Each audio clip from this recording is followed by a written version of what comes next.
What's up, everyone? This is SojuTalk, your weekly shot of K-pop. We're coming at you with a super spicy episode 229, and we're recording on March 27, 2023. I'm Doug, and joining me today, we got Warren. Hey, what's up, everybody? And Anita. Hello. As a quick reminder, check out SojuTalk on your favorite podcast platform. Sub to us on YouTube and join the SojuTalk Discord and be a part of the nation. No announcements and sponsors this week, but we have 4 releases.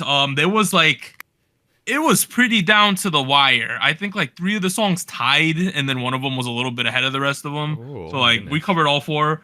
We got Bobby Drowning featuring Soul, CRAXY with Nugudom, BTS Jin with Like Crazy, and IVE with Kitsch. But we're gonna start with Bobby Drowning featuring Soul. So he is not from YG Entertainment, like I said last week. Liar. He once was in YG, now he's in 143, but he is still a part of Icon. I looked this up, and his last 3 songs, Cherry Blossom, which we talked about last week, You Mad, and Runaway, which were from 5 years ago. Some of those. This Bobby whole comeback era is really good. I don't know how else to say start this off. He's doing he making good music. I don't know how else to put it. The music is fun. It works. We're seeing different sides of Bobby that because if you know who Bobby is, back in the day you would think, man, this guy's gonna rap aggressively, maybe with a little bit of a mumble. I'm not gonna understand what the guy's saying, right? He's just gonna be loud and aggressive. There's a lot of musicality in the stuff he's releasing lately in the last 2 weeks. I like it. It's great. It again, kind of building off of where we left off of last week. It feels like he's matured as a musician, and I dig that. It's cool stuff. Like Bobby 10 years ago. I'm thinking about Bobby from the 2 survival shows he was in through Mnet to debut. Show Me the Money. Right. I'm thinking about Show Me the Money, where we saw a lot of his aggressive.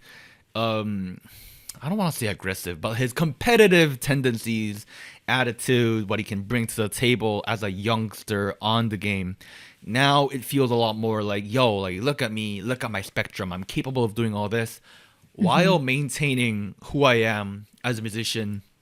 And a key part of that is his voice. You know what I mean? It's got this husky voice tone that is actually, I feel like his range is a lot higher than I really expected. I'll be very honest. I did not know he could sing this well in the last 2 weeks. Nice. I've learned this. All right. Yeah. I'm sorry. I guess if I still think about Bobby, I'm still thinking about his final couple performances from Show Me the Money with L4L and YGGR and stuff like that. This is great too. You know what I mean? Obviously I'm a hip hop fan. I think that's cool. That's really cool stuff. But this track is definitely more of a. It has this indie rock AOR kind of vibe, almost city poppy in a way. There's very funky, punky visuals, if you will, and I really dig that. It comes really well together, especially with the featuring artists. I don't know, Anita, please tell me you like this song as well. Please, I do. Okay, good. I think from the very beginning, I really liked the instrumental, the vocals, the combination of the two, and I think another interesting aspect of the whole package, right, was the song itself, right? It's very it's quite upbeat, right? So the instrumental, the vibe of the song, but the visuals of the music video are very dark. There's a lot of interesting, creepy stuff going on. And I kind of thought that was very interesting, the combination of the two. It was kind of reminding me, in comparison to this sort of genre, I guess, Epic High back in the day, they have a song called Fly, right? Wow. Oh my God, it's an old song. It's an old song. But the combination of the two in that music video, it's a very dark and intense in a way. Not the same visual, but it's contrasting the song, right? Very bright, very kind of a groovy vibe to it. There's a dance to this song, Drowning. So I feel that in combination with the visuals was something that I thought was very, very smart, very interesting, and something that you kind of don't expect. So I like how it was done. I think it worked. And there's aside from the vocal feature of Soul, right? Mm-hmm. Yeah, there's a couple also other peoples, right? Right? Yeah. Yes, and I thought it was quite meaningful. Who are they? Because they had Donghyuk from Icon, who's also same group. So that made sense. And then they also feature Young from Young from SF9 SF9, yep. and Sonu Yep. from The The Boys. Boys. And Is if you that know, if you watch Kingdom, was it Kingdom or Road to Kingdom? I don't remember. One of the two. Were they homies on the show? Yes, they had to do a collaboration stage with Bobby. Oh. Oh. So I feel like, oh, this makes perfect sense. It's kind of cool that they reunited in this way. Hey, I like people putting their friends in the video. I don't know. It's Yeah. always just adds something cool to it. It feels more personal when they do it. I agree. I thought the feature was fantastic. Oh, Yes. good Yes. Like, stuff. see you looking at my thick thighs is a great line. I don't know, like where that came from. You know, I actually looked up the lyrics and it said THICC. So like she's fully aware of the meme and like playing into it. It's a great line. It instantly caught your attention, right? I was like, 100%. okay. Also, the way they set up this music video, it's like a jump scare start, and even he physically It's really jumps up sudden. up off the table. Like when I turned this on the first time, I was like, "Is something wrong with my audio?" So I kept cranking it up, Oh, and no. then the A came in, and it was so loud. It like, yeah, there's a bit of a jump scare in this. Even like he jumps out of the table, right, with the IVs in, right? Right, And, right. Yeah. I mean, it's a good build off of where they left off at the previous video, isn't it? Yep. It? Like, I mean, It's a continuation. right. And I feel like that was like a good like. We're maintaining the same attitude, but like it's clearly the economy where like the previous pre-release was a lot more like toned down. This one was obviously a lot more toned up, and it feels like we're still maintaining that like sort of sadness. And you know, I kind of like the consistency there. On the other hand, I do like that intro where like it just suddenly starts without an intro. You know what I mean? Technically, it's like it's almost this like framed structure where like the outro verse and the intro verse kind of match each other. And this kind of structure isn't something you see in K-pop often, but for this particular purpose, I think it really works really well. It helps keep the song on the shorter side, which, you know, everybody cares about that these days. It's effective. I don't think it's the solution for every track going forward, but for this track in particular, it just dives right in. It really grabs your attention and just starts going, and that's really cool, you know? Yeah, I feel like in a weird way, Bobby's kind of underrated these days, right? A lot of the new K-pop listeners don't really have a big understanding who Bobby is and how big he was at a certain point in his career. But like, the music's really good now. So if you don't know who he is, maybe this is your jumping off point to explore that. You know what I'm really excited for? Like, okay, Bobby's solo promotion is going to be just these two songs. This one in Maine. That's what it is. I'm sure if he does another solo comeback, it'll be a long time after this. What I'm excited for is Rest of Icon, right? Ooh, okay. I like Yeah. where you're going with this. Because Bobby's in 143, so is Rest of Icon. They all signed with this new label called 143. If 143 has been doing this great job of supporting Bobby's creative work and producing his music, I need to look at the credits actually.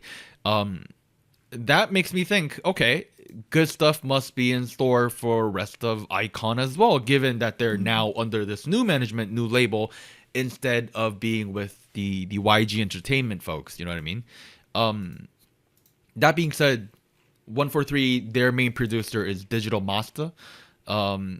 Yes, it is an interesting name. He does have a lot of connections back with YG folks, especially if you go into like music from like the early 2000s.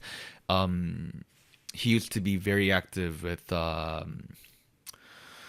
other folks of one time, like Teddy, Jinwon, that kind of folks. Cho PD was someone he produced for a lot. So there is a level of consistency there, but given how on a personal level I've been kind of frustrated with the stuff that's been coming out of YG musically, I don't know, kind of interesting, kind of excited. I'm excited because I like the direction he's going, and if they extrapolate that into some of the stuff that the group could potentially do, if they've like escaped the YG Teddy sound or something like that, I think we could have something interesting here. They have long escaped it, but continue to escape it more, please. Also, I looked it up. The credits, lyrics are written by Bobby. Songwriting credits go to Bobby and a producer called The Proof. So there you go. Nice. Nice. All right. I think that ends our coverage of Drowning. Let's move on to the next song. CRAXY with Nugudom. They are from Psy Entertainment. Last 3 songs: Poison Rose, Lion, and Undercover. I do not believe we've covered them before on the podcast. I think this is the first I time. don't think so. But there was a the Gochu Gang. Actually, not even the Gochu Gang. Gochu Gang Plus. So we've allowed more people to vote for the songs we're covering. They really wanted us to cover this one. I think that the name of the song Nugudom is obviously very provocative, right? Because like they're acknowledging that they're like a Nugu group, and like I don't think the song was that provocative once we got into the song. I think the name was more intense than the result of it. But that being said, it got your attention. Clearly, a lot of people were talking about them, calling it Nugudom, things like that. I remember this group. I believe it was their debut. The Aria. I think it's Aria, right? Oh, I think that so, yeah. song was insane. Like it was one of the craziest songs ever. It was that really traditional sounding song, which had like it was like traditional techno. I don't know what it was, right? It was all over the place. That being said, this one, I think there are problems with this one, but this is clearly more of a refined song / sound than what we had with that Aria song back in the day. It's like there's a lot going on, right? There's an extreme amount of sounds going on. I do not like I think it was a taepyeongso or like a Korean flute going on at one point. Yeah. I really dislike that sound effect that they used. I thought it was like a little grating to me. I can see that. That being said, there's something about the song that I don't want to listen to it. I don't know what it is. I've been still trying to figure that out. If Aria was like is it bad? I can't figure it out yet, right? If Aria was like a tissue that you blew your nose in and threw it in the trash, this might be the tissue that just fell on the floor. So it's like not perfect, but it's like it's okay. I don't know. What are you saying? I don't know how to describe this song. It's like okay. It's Girl Crush. Okay, I see where you're coming from. me. I see where you're coming from. Okay, I mean, okay, I will never forget Aria, especially because like I have like very distinct memories with it. It was like right before COVID. I don't know if you guys remember. Like I was still going into the office for work. I was outside. I was out for lunch. I was grabbing pizza, and someone pinged me on the Discord, and they were like, "You do work. You got to check this out. It's a very interesting track." And I was like, "Okay, this is something. This is something." So I mean, with my impression of CRAXY being limited to that track and this one, I do think they're very ambitious. I do think they are very ambitious, and they're not afraid to hide it. They're very open about it. I do respect that because, as kind of going back to what I said earlier, I'm a big hip hop fan. I always appreciate a narrative that's centered around I'm an underdog. I will beat everybody on top of me. I'm gonna go to the top. Like that's a narrative that I'll always get behind, and it's always really cool. So I like that kind of the material there. How they expressed that was a little. I feel like they could have went harder, dude. Like I don't know. It was a little corny for me. It was a little cringy for me, and I think a big part of that was the lyrics. Okay, first of all, I do think a big part of that is the lyrics, which I can talk about later in this discussion. I do think a big part of it is that they identify themselves as the underdog, which is true, but so is everybody else in this market that is not like the top 7 girl groups. And this track doesn't really do much in telling me how you're gonna get to the top. That whole part is missing. You're the underdog. Cool. Why should I root for you? I don't know. No, I agree. Like when I saw this title Nugudom, I was like, oh shit, they're gonna go in on some people here, right? You know what I mean? Like I thought they were gonna talk about like privilege in K-pop, maybe call out music show PDs or something. I thought they were gonna make some K-pop social commentary with this song. Conscious K-pop. Ooh. I thought it would have been crazy. I thought they were gonna call out fans for only supporting the big groups or only supporting good-looking people, like regardless of talent. Like I thought they were gonna go in on some folks. That would be cool. It'd be hard to do, but that would be really cool. Yeah. I thought that would have been so much more captivating than just saying like I'm never gonna sleep. You know, it's like okay. You know, like until the money runs out, I get it. You know, it makes sense to me. Yeah, I don't know. I get it. You're a little more explicit about it than other folks are, and that's really cool. That is very cool. I'm not trying to downplay that. That is very cool. But at the core of it, it's not too different from a lot of like things that other people argue for in this industry. And I probably look at it that way. We probably look at it that way because we listen to so much K-pop. And I'm pretty sure a lot of folks don't identify it that way, but yeah, that's what it is. Sorry, I'll talk about the lyrics in a second because that's a whole bit. Anita, can you go first? What do you think? Do you like it? I don't. I mean, I'm not super negative on it. I wouldn't say it's amazing because I do feel like, as Doug mentioned, it's a lot of the structure of the song involved a lot of different parts that I wasn't sure if they were necessary. I didn't think it was disjointed per se because I think it came together in a way, right? I just didn't understand what that way was meant to be. But I think the general vibe that they had, I think it fits them. I was trying to understand like where would I place them as far as like sound and like, you know what it sounds like to me? It sounded like NCT Kick It if KDA did it. That's what it sounded like to me. It feels like it was somewhere in there. I was thinking more like old like 21. I heard some people saying it sounded a little bit like a 21 songs. I was don't know. thinking maybe for me, the instrumental and like the arrangement of the chorus part or the latter half of the chorus, I thought was really interesting. It felt like very emotional with like the strings in the background and like the vocal melodies that they were doing there. And I think maybe that part is what made me think of Dreamcatcher in a way, where like they do like okay, a no, more, I could like, see that. Okay, emotional, like I don't know, something not necessarily sad, but like something where you're trying to connect with the listener in a way, you know. And I feel like okay, this kind of reminds me of that vibe, but it was way more. I guess more intense, or like I didn't think they had a very strict concept, like a very clear direction, and maybe that's what's necessary. Because I feel like I liked elements, just didn't think it was very focused. I'm gonna. I kind of agree with you in terms of the sound. Dreamcatcher was the first thing that came to my mind, except that Dreamcatcher, a lot of their sounds are based off of where they came from early on in their career with like the whole like rock thing, the J-rock thing. Yeah. That identity is still there in their music. That's what I think. Right. If you take away all of that and look at the recent Dreamcatcher tracks with the reliance on hip hop, trap, and EDM as a basis, you know, right. Maison was one of them. I think this is kind of what you get. It's a bit of a directionless mumbo jumbo. Not saying that's bad. I thought it came together kind of nicely. It's kind of catchy.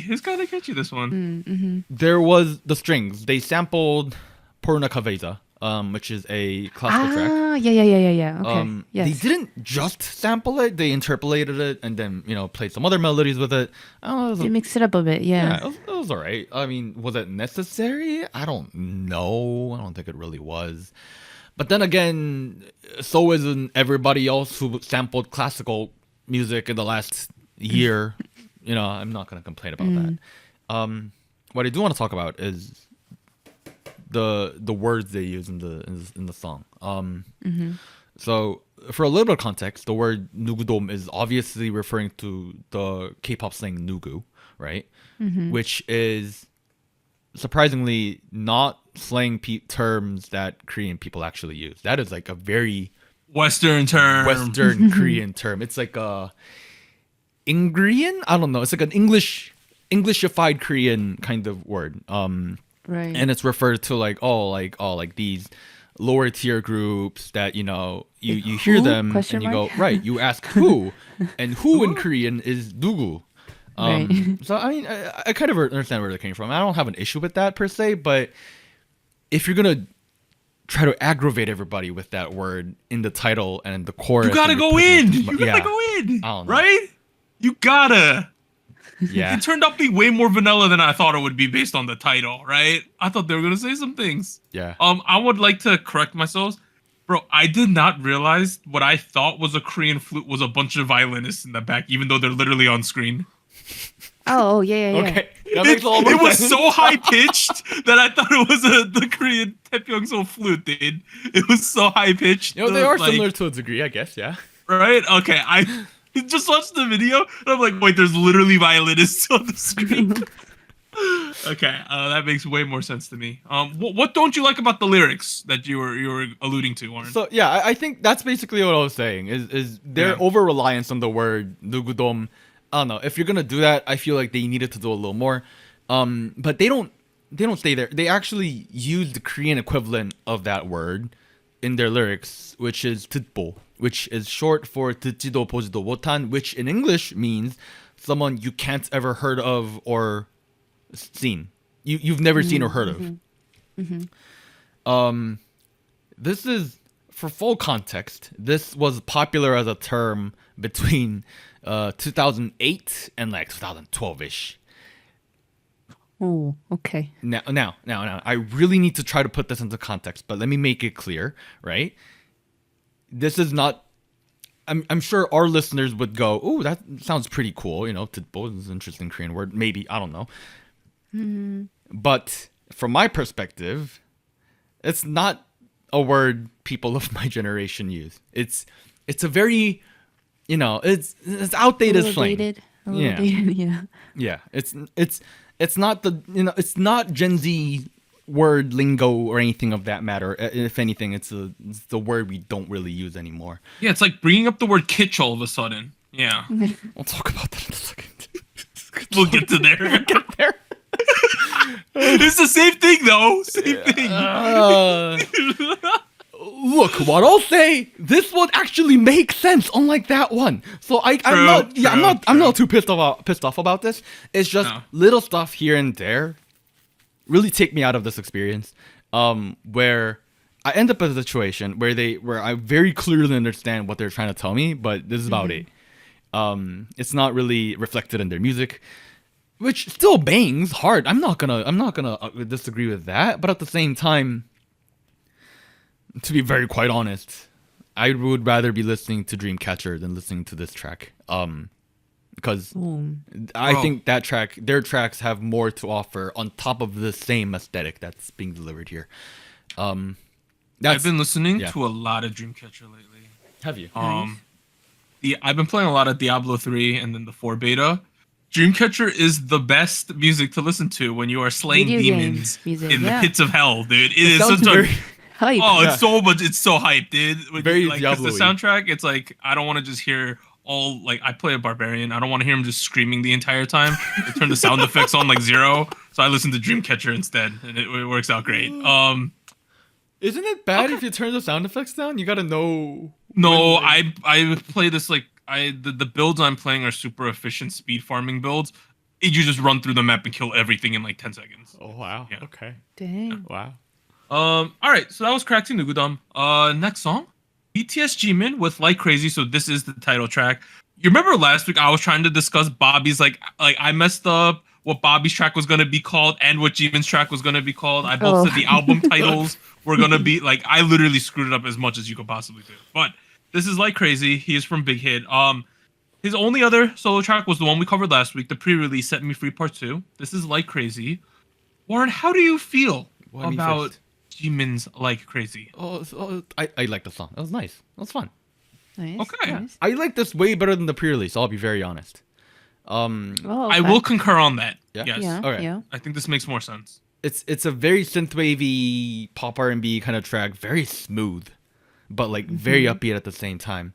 It starts with these nice melodic, almost ballady guitars in the beginning, and then we dive into this synthy Jimin kind of part. And I feel like what I complained about last week where like, you know, I was raising a question. I was like, oh, is Jimin able to carry a whole track by himself through the verse into the chorus out to the bridge? You know, can he do that? I think he definitely can. 100%. This is a perfect example and evidence to that. Now that being said, the second verse is a little short, but I think we're doing what we do to show what he's good at and kind of tone down what he isn't really the best at, you know what I mean? I don't know. I think the mood was like really representative of who Jimin is. Actually, I don't know who Jimin is. I mean, I do know who Jimin is, but I don't know his personality well enough. I don't know. All I will say is his voice tone, which is very flippin' lovely, is very appropriate for this kind of genre, for this kind of sound. And like, oh boy. This song is like the personification when you're like pretty deep in at the nightclub, you know? And like you go to the bathroom and you look at yourself in the mirror. That's what this song, you know exactly what I'm talking about. And you're like, I am drunk as shit. And you look at yourself you're like drunk as shit. And your eyes are bloodshot and your shirt's a mess. You might have a stain or something. That's what this song sounds like, dude. And then you're a little too drunk, so you go sit down in like a couch or something, and then you're like just observing the room. This is what this song is, dude. It's like that moment. And then Anita walks to you and she's like, "Are you okay?" I'm like, she's like, "You drank too much. Should I call a taxi?" I'm like, Anita, you're a great person, Anita. And then Anita takes your next drink away from you. And then you had enough. You had enough, right? Drink some water. But this song is interesting. People got paid to make out with a heat-seeking camera on them, you know? what a interesting visual.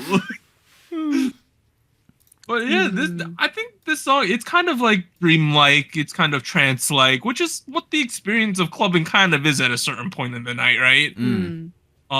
That being said, I've never been carried by people. What's the word? Like crowd surfing? Yeah, like he does that whole thing. I was like, damn, that must be nice. True. I feel like crowd surfing is kind of one of those things where in your head it's better than what it's actually going to end up being. People are just going to start groping you. Let's be honest here. That's what I'm always like thinking in my head is like, do they enjoy it when people do that? I mean, it's got to feel like really good, right? Because the high is there, but like people are touching your legs. You know what I mean? Like, I don't know, like. That being said, this is the least like crowded nightclub I've ever seen in my life. Like, let's be honest here. That shot. This is like, I mean, Korea does have like lounge bars where they play some music, but like even those ones get a little packed. This is like, no one's too sloppy in this thing, and it's like they look like they're all having a good time still. You know? Oh, what was that show? Have you guys seen Captain America and Winter Soldier and the Falcon? No. Okay, never Is there a nightclub scene or something? There's a nightclub scene there, and it's also equally as empty as this club. I don't know. Maybe it's like a private party. Who knows? You know, he's rich enough to be able to afford that. Yeah. And how'd you feel about his vocals, the whole package? Did you feel like this one better expressed who Jimin is as an artist versus Set Me Free Part 2? Yes and no. I feel like definitely agree that I prefer this over Set Me Free Part 2. I think the musical side of it, like the instrumental, the vocals, the overall package, it felt more unique to him in a way. I wasn't expecting it, to be honest. I thought it was going to be more heavy on the R&B sound instead of the more like pop retro sound. But it worked. I think it worked. I want to say that this type of sound works for his vocal tone as well, because I compare it to like The Weeknd, you know? Yes. So I feel like, this makes sense. Definitely some Weeknd aspects of this song as well. Right. 100%. And in a similar way, I feel like the sound plus coupled with the video, right? It has like a very like emotional, sentimental like type of vibe, which I think was also present in like the Weeknd stuff. So it makes sense. I think it's something kind of familiar, like his own take on it. The music video also had a very like slightly indie vibe to it. There were certain shots where I thought like, oh, I don't think I see this a lot in a typical music video. Like the very slow-mo, like looking straight at the camera and the crowd slow-mo shot I thought was very interesting. The thermal camera was very interesting. And then they added like the I don't know what it is. It's like a mud motif. Yeah, okay. The mud scene was crazy when the locker started spewing mud everywhere. Oh, yeah. But it's like it's there throughout the video though. Like if you pay attention, it's there in the beginning. It's in the hallway scene, and then at the end as well on his hands. So I feel like it's very interesting how they added that small detail to make it a little darker, a little bit more mysterious, like what's going on. Maybe a little more like psychological, like reflective. See, I The thought one it was thing- Oh, sorry. What's up? Hmm? No, go ahead. What did you think? Sorry, I thought it was like it was a symbol for like where he came from and like where he's headed. You know what I mean? Like Oh, Oh, like there's a Keep going. Korean, there's Maybe. a Korean term like a flower that blossomed in the mud. 진흙 빈 꽃. Yeah. oh, And you know maybe then. Yeah. like, maybe he came from the mud and now he's at the top. Therefore, it's only his hands that are in the mud rather than I don't know. Maybe I'm stretching it. Maybe no, I like that. I like that. That It- could be something. Yeah. I think I would have been more convinced with myself if the music video began with him like inside the mud pit, like bathing or something. I don't know, but like Oh, well, yeah. I thought it was interesting because I feel like, oh, this is very specific. Like it's not just like a darkness, right? A dark material. It was like, oh, this is mud. But I thought like, well, why include it in these settings? But that's an interesting take. Maybe it has something to do with that. maybe it's skincare. You know, I heard like mud is like really good for smooth Maybe. skin and like hydration, and like maybe that's what. Maybe. Yeah, I Getting was gonna mud say packed. the one thing that that makes me feel like not quite convinced, right? Yet. I think there will be more opportunities. Is the fact that knowing him in the group, right? I've always seen him as a really great performer, really great dancer. Yep. So You want to see some of that? yeah, I feel like there is choreography for this. I saw the live performance he did on with Jimmy Fallon, the night show. But I felt like there's really none of that in the music video, and even in the performance that I did see, the live stage. I feel like it fits the song, it fits the vibe. It's like I understand it. Like yeah, this choreography matches the concept of the song, everything, and it works. But I just feel like for him as a performer, I didn't think it quite showed everything he's capable of, or at least not what I was expecting. So maybe that's me being nitpicky, but I thought like there could have been a little bit more as far as a performance aspect, just because I think he's a great performer. So it seems like we're not quite getting that. He danced a lot in the pre-release. I had my same. I feel like the performance in the pre-release was also not to that level of expectation. Maybe. Anita wants some K-pop, Warren. Okay, fine. Okay. or I I think don't that's know. what it is. All right. I'm sorry. I mean, I know what they're capable as a group. Like their choreographies are like really complex as a group, and maybe that's where I'm coming from. Where like, oh, I know, I've seen them, right, and what they do as a group, and like what they What? do for choreography work. So it feels like we could also kind of do that in solos. I don't know. What? I've Just seen 'cause I know the they're Fire capable of. music video and on choreography. It's very simple and minimal. That's what their choreo is like. I'm sorry. I agree. I see where you're coming from. I do see that. That being said, I mean, I think he was going for a specific direction, and all of that Yeah. package really worked well. I feel like throwing choreo into this music video would have been a little out of there, to be honest. No, I agree. I agree. Yeah. It's not. It would have been too much or out of place. It's But yeah, it's like Yeah. it's like you have a nice, very luxurious chocolate bar, and I'm sure the chocolate bar tastes really great. But I'm not gonna throw my chocolate bar into. Hey, kimchi he fried could have rice. done some drunken choreography. You know how like there's a martial arts style drunken fist where you're kind of looking drunk but you like move gracefully. If he had Oh, pulled yeah. something like that in this music video scenes, that could have been kind of cool. I Because you don't know at the know. club, you're effed up, you walking a little funny, you know? I think it could have been And interesting. start pulling a Jackie Chan out of nowhere. No. I'm not saying he's gonna start punching people, but you know, he could have some interesting moves. All I'm saying is that you might have a nice chocolate bar, but it's not gonna fit well into your kimchi fried rice. You know what I mean? Like they're good things on their separate own right, term. yes. Okay, fair. Overall, though, I feel like this is his 2 releases here, Set Me Free Part 2, Like Crazy. It's very compelling. There's a lot of interesting stuff to these are the type of music videos that you gotta watch multiple times because you're sitting there like, what does this mean? You know, what's going on here? I still don't have the answers. If you know what the mud means, please let us know. I'm curious. I'm very curious as to what other people are thinking about it because I don't have a clue. I thought it was kind of cool though. Maybe it's and at not one mud.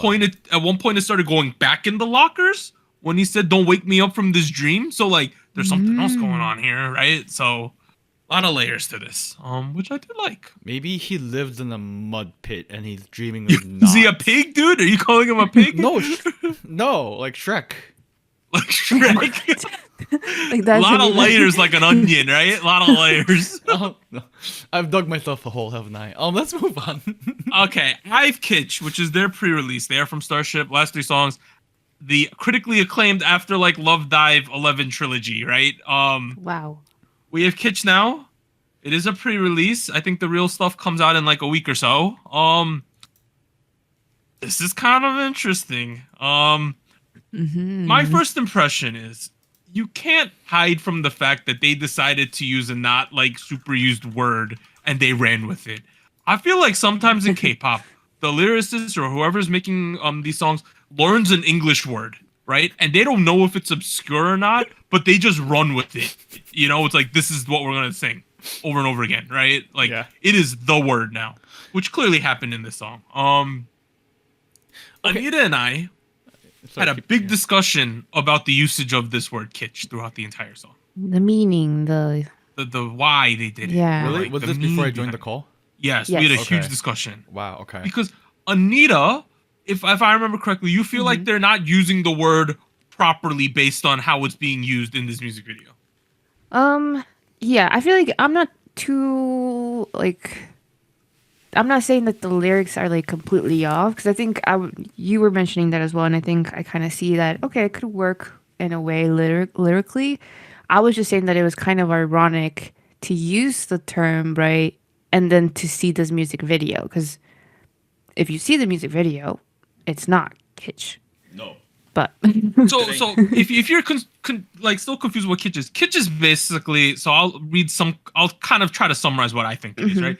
It's like showy art or cheap decorative objects that people like, even though they're in poor quality, right? So Yeah, low something quality kitsch stuff. would be like, I collect the McDonald's figurines or something like that, you know? Or like, I think the best way to put it was like in the 90s, we had many kitsch things like Lisa Frank, troll dolls. Even some of our cartoons were kind of kitsch back in the day. They were kind of weird in aesthetic and they didn't make any sense.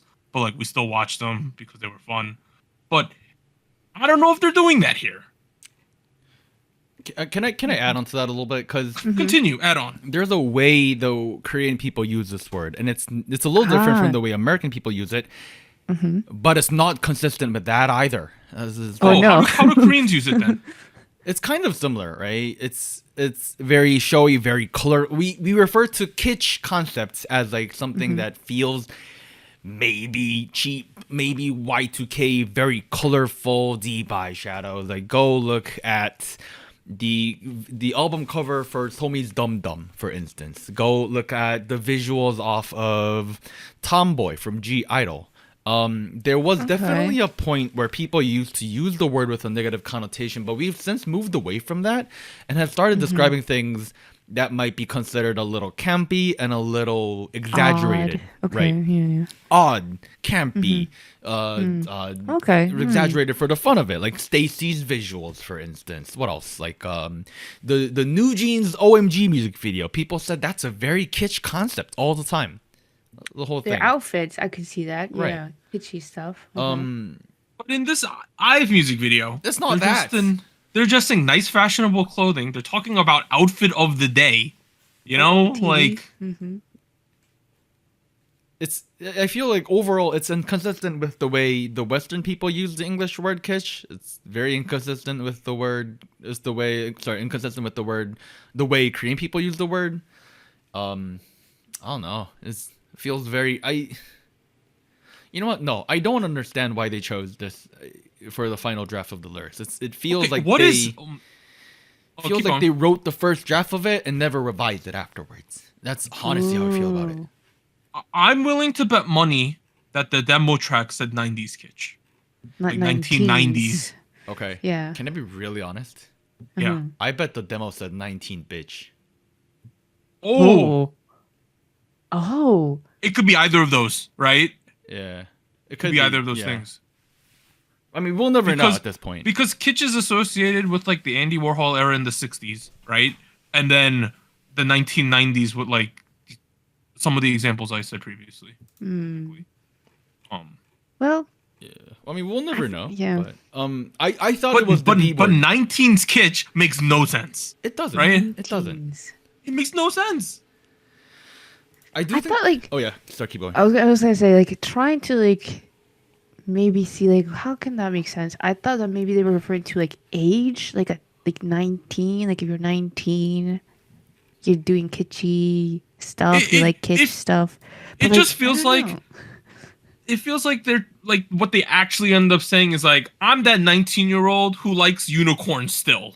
Cool, you know? Is Like, it though? I feel like that wasn't quite. I know. We'll see. Actually, not even that. They didn't even get that far. They basically No. are just saying like, I'm an individual and I don't care what you think, which is a great Right. mindset to have in general. But That that's was not the- what Kitsch is at all. You know? Yeah. Like, It's not okay. I'm gonna add on to that a little bit and bring back one of the things I said very early on in their podcast career. I get it. You're different. How are you different? exactly. Come on, like I've had this issue with some of the lyrical content of ITZY a while back where they were Oh, saying, yes. "Oh, I'm different. I'm dalla dalla." Fine.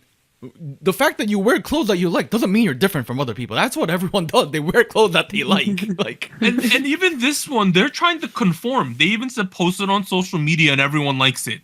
You know? yeah, It's like counter to what what you would think the messaging would be. I mean, right? I feel like it works in their mentality of like I thought they were trying to say like, oh, we're trendsetters. Like what we do, you follow, right? I feel like that was the message. And like, oh, we're doing our own thing and then you just follow what we do. That's Okay. where I have an issue is because the word the way the word kitsch is used in Right. Korea is the It's not complete opposite of that. I'm a trendsetter. You know what I mean? Is we're on the complete different side of the It's more like spectrum. I go against the trend. I guess? Is that what the understanding is of it? What do you mean in terms of the way people use the word kitsch? Yes. Like kitsch is like, oh, you're going against the trend. Like you're not really. It's following. I guess it's more so like I'm just out here doing my own thing regardless. I guess Oh. that's how they were like intending the word. It's like I'm out here doing my own thing regardless of what other people think. And that's fine at the core level, but the song doesn't do a lot more in terms of convincing me that that's what the word is being used for. Like you got to connect the dots a little bit more. Cuz saying 19's kitsch that nobody might predict isn't doing that. That's what the lyrics read. There's no like authenticity. Like if I remember correctly, Eugene likes like brand name stuff. You know, like I'm a fan of hers. I watch her content. She likes like name brand stuff. You know, so hard for me to I mean, I don't know. At the end of the day, I do feel like we're ragging this on a little more than we typically do. Maybe. Songs will pick a random English word and go with it. Songs will say lyrics like these all the time. It All happens right, to song. be a Let's talk coincidence about the with it. song itself, right? Yeah. First thing, Liz needs more lines, guys. Where's What happened? Liz? Yeah. We got 5 seconds of Liz. 5 seconds. Okay, can I be very honest? Right now, Liz is my favorite member of this group. Not because of anything IVE has done, but because she showed up in this YouTube variety that I watch by herself. And like she was like, I mean, she didn't really do much, but at the same time, like the interaction she had with the other members of that variety, pretty funny. So I was like, okay, next time we cover IVE, we got to talk about Liz. Sadly, that is not the case. Where was she? Where was she? Yeah, I don't know. Like Liz could have Liz could have been off these days, and it would like it's like she's hidden throughout the entire thing. You know. Like a person who doesn't know who IVE has watched this would probably not even know of her existence after watching this, right? Which makes no sense. No. Aren't we past the era of like terrible line distributions? And it's not, and it's like they used to give terrible line distributions in order to hide what they perceive as like incompetencies or something like She's that, a right? great She's a vocalist, great though. singer. She's So I don't she's understand what's going on here. The main vocalist, yeah. They have The only excuse that they might be able to pull is, oh, the song chorus is not really singing, it's more rappy. Sure, fine. Why don't you just place her in the verse? All of that singing, you know? It's not a whole rap track. But there's a whole ton of Ray. You could have given her some of Ray's lines or something, right? See, that's the thing. I love Ray. These are all cool people. Yeah, I love all of IVE, but now where's we're Liz? gonna point fingers at one of them because my girl Liz over here didn't get no lines. Like, I don't want to do this. They're all cool people. I don't want to blame anybody. Like, Kyle's cool. I don't want to be like, we saw Liz from 14 seconds to like 19, 20 seconds, and that was it. Like, that was it. I don't understand why Starship would do, unless the title track is like 80% Liz. Yo, I'm right? down. Maybe. Let's hope so. It better be. What do She you better hope have so? That's obviously not going to be the case. They're going to push Jangwon-young and Anjun. Let's be honest. I will shit talk Starship if Liz does not have a decent amount of lines in the title track. Guys, it's not going to happen. Stop drinking the Kool-Aid. It's going to be a duet between Jangwon-young and Anjun. They're going to just back and forth. Let's be honest. Ray's going to do a little rap thing. That's about it. Here's the thing. Warren and I talked about this being a problem with the eventual Eugene Wonyoung group, like back when like Produce was going on. I remember us talking about this. We did. And remember what we talked about when I first dropped? We were like, hey, the other kids are cool. They're not pushing the two as much remember when as Liz was blonde and we were like, who's this girl with the dimples? We had a whole discussion about that. I remember. Why have we regressed? Why have we gone back? Why have we taken stops backwards? People should walk forwards. You know what I mean? I mean, maybe this is just supposed to be the Ray song because she's the only one with dyed hair. Number one, she's the pink hair among dark hair. Right? Fair. And you remember Gaul got popular with that after like, right? You remember her line there? Yes. Got pretty viral. So I don't know, but I feel like you still give her like, you don't have to give her how many kids are in the 6, so you like 16%. You don't have to give her 16% of the lines. You could still give her like 10%, right? You could still sing like 20 seconds or something. Here's the thing. Here's where I'm like more frustrated than I should be.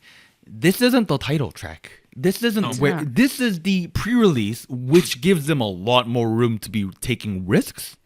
And like and putting a lot more effort into like, oh, like let's build this up into a bigger thing. You know what I mean? Like they could be building Liz's character with this track, and instead they build more Jangwon-young, more Ray, more Anjun, which is cool. But let's be flippin' honest. They're gonna do that in 2 weeks when they drop the title track. Don't act like they ain't gonna do that. You know what I mean? Like this song is #1 on Melon Top 100 and Genie Top 100 real time. Nice. Okay. And Bugs real time. So it is charging extremely well. Here's the thing. With pre-releases, I should be excited to be like, I am so excited to see what they're gonna do in a positive way, right? I should be like, I'm so excited to see them do something fantastic. With this, I'm excited, or I'm waiting, and not even excited. I'm anticipating the dumpster fire that could happen if they don't give Ray lines. Not Ray lines. They don't give Liz lines, right? Oh. It's like a morbid curiosity, not an excitement. Like, are they? Yeah, like, are they? Like, there's no way, right? Like, you will be surprised. And that's not a good thing. Like, it's good because I'm still excited to see what happens, but it's like, hopefully they don't, or else everyone's going to be so pissed. If you look at the YouTube video, everyone's talking about Liz in the comments. Are they? And everyone, the first comment, I believe, it's a Spanish comment talking about Liz. Dang. Okay, so people notice. We're not the only. Oh, everyone noticed, dude. They're all talking about Liz. I can see it in all these different languages. I see the word Liz, and then there's a bunch of other words. I have no clue what they're saying. Well, yeah. Let's stop. Come on. Okay, before we wrap up the conversation, I would be willing to overlook everything I've said on this part of the conversation with this track if the rest of the track worked. I don't think it did. Is my issue with it. I think the verses are okay. I kind of like the verses. I don't like the chorus. I'm on the complete opposite side of the board. Really? I don't like. I think the verse was boring. Oh, good lord. And then the chorus kind of bangs. Like, chorus kind of hard. See, this is where I feel like, okay, I don't like the use of the word, but like it sounds cool, I guess. The repetition, like the vibe in the chorus is like, okay, it kind of works. But then we go back to the verses, and I'm like, hey. Maybe I like the verses because there's a lot of Eugene. I'm a huge fan. I'm probably really biased on this because are like, what I've been criticizing I'm a apparently. big Yujin fan, you know, since like back in the day, dude. Like, Oh man, I think the chorus like, was really cool. Yeah, it had almost like this hyper pop esque feel to it, where it's very like brutal almost, and it feels a little intense. Yeah. It is very intense, and it reminded me of 24 Hours by ITZY, which is I'm mentioning ITZY a lot today. 24 Hours by ITZY is one of the B-sides off of where It's is Different. ITZY? Can someone explain to me where is ITZY? That hasn't been too long ago, hasn't it? What was the last one? Sneakers, right? No, they did one more thing after Sneakers, didn't they? What is it While called? you look that up, 24 Hours by ITZY has a very similar chorus, but I think the overall package works a little better because the verse itself does better to complement that kind of chorus, to build into it, to build out of it. That lack of transition makes it really brutal and almost... Are you talking about Boys Like You No, I'm talking or about... Cheshire? There you go. That Yeah, one. Cheshire was their recent... yeah, Cheshire. that was their recent I've been comeback. trying to pronounce it correctly. I'm talking about their B-side 24 Hours, which... Right. Or was I? Oh my god, I want to forget The this song verses again. work better in that one. You Yes, say? I think the verses work better in that track. Here, it feels like we relaxed it a little too much, and then I'm looking at the music video, and I'm like, these don't match. You know what I mean? Like, I feel like the music video and the verse section didn't really go well together.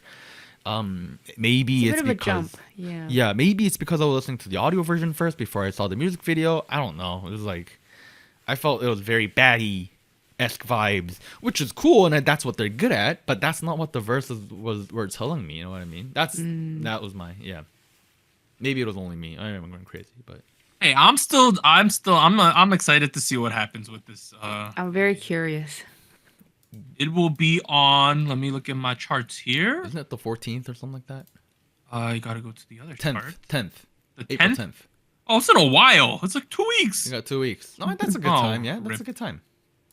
That's What a day good of the amount week is time. that? It is a Monday. Perfect. So in 2 episodes. It's a full-length album. Wow, 12 tracks. Look at that. I will say, if you go back to our conversation we had about a year ago with Love Dive, we were all kind of like, this track's kind of meh. It's kind of okay. Was I like that? Did I say it was meh? Yeah, you're kind of like, eh. It's not my favorite for sure. I like the other. I two remember better. I really liked. No, 11 took me time to like. I remember that was a big deal. I did not like it initially. 5, 6, 7. And then after like I liked instantly more than you guys did. I know I Yeah. liked it too. Even though now I think Love Dive is the best out of the three. So I don't know. I think it is. Yeah, same. I feel like Love Dive has definitely grown on me over time. Yeah. So all I'm saying is, if I like the track in like 3 weeks, don't point your fingers at me. I'm still caught up on the fact that I even forgot of the last ITZY song and I had to look it up. I don't think that's a good sign. It's the screamy chorus, right? The "Hey, why so serious" Yes, one, right? yes. Oh my, no. Just no. We'll talk about ITZY when we need to. I would rather not. All right. Other big releases this week include Mamamoo Plus. I believe that is the Solar and Moonbyul unit. They released Chico Malo, which is a pre-release. Sunmi and Bio released Lights Out. Chillin released Alarm. Kingdom released Dystopia. And do you guys know of Juju Secret? I do know of them. Yes, They, I know. They of them. released Lonely Night. It is Miju, who is formerly of Lovelyz, and Park Jinju, who is an actress. This is one of those songs from the UJ Suk show, Hang Out With You, Normyo Mohani.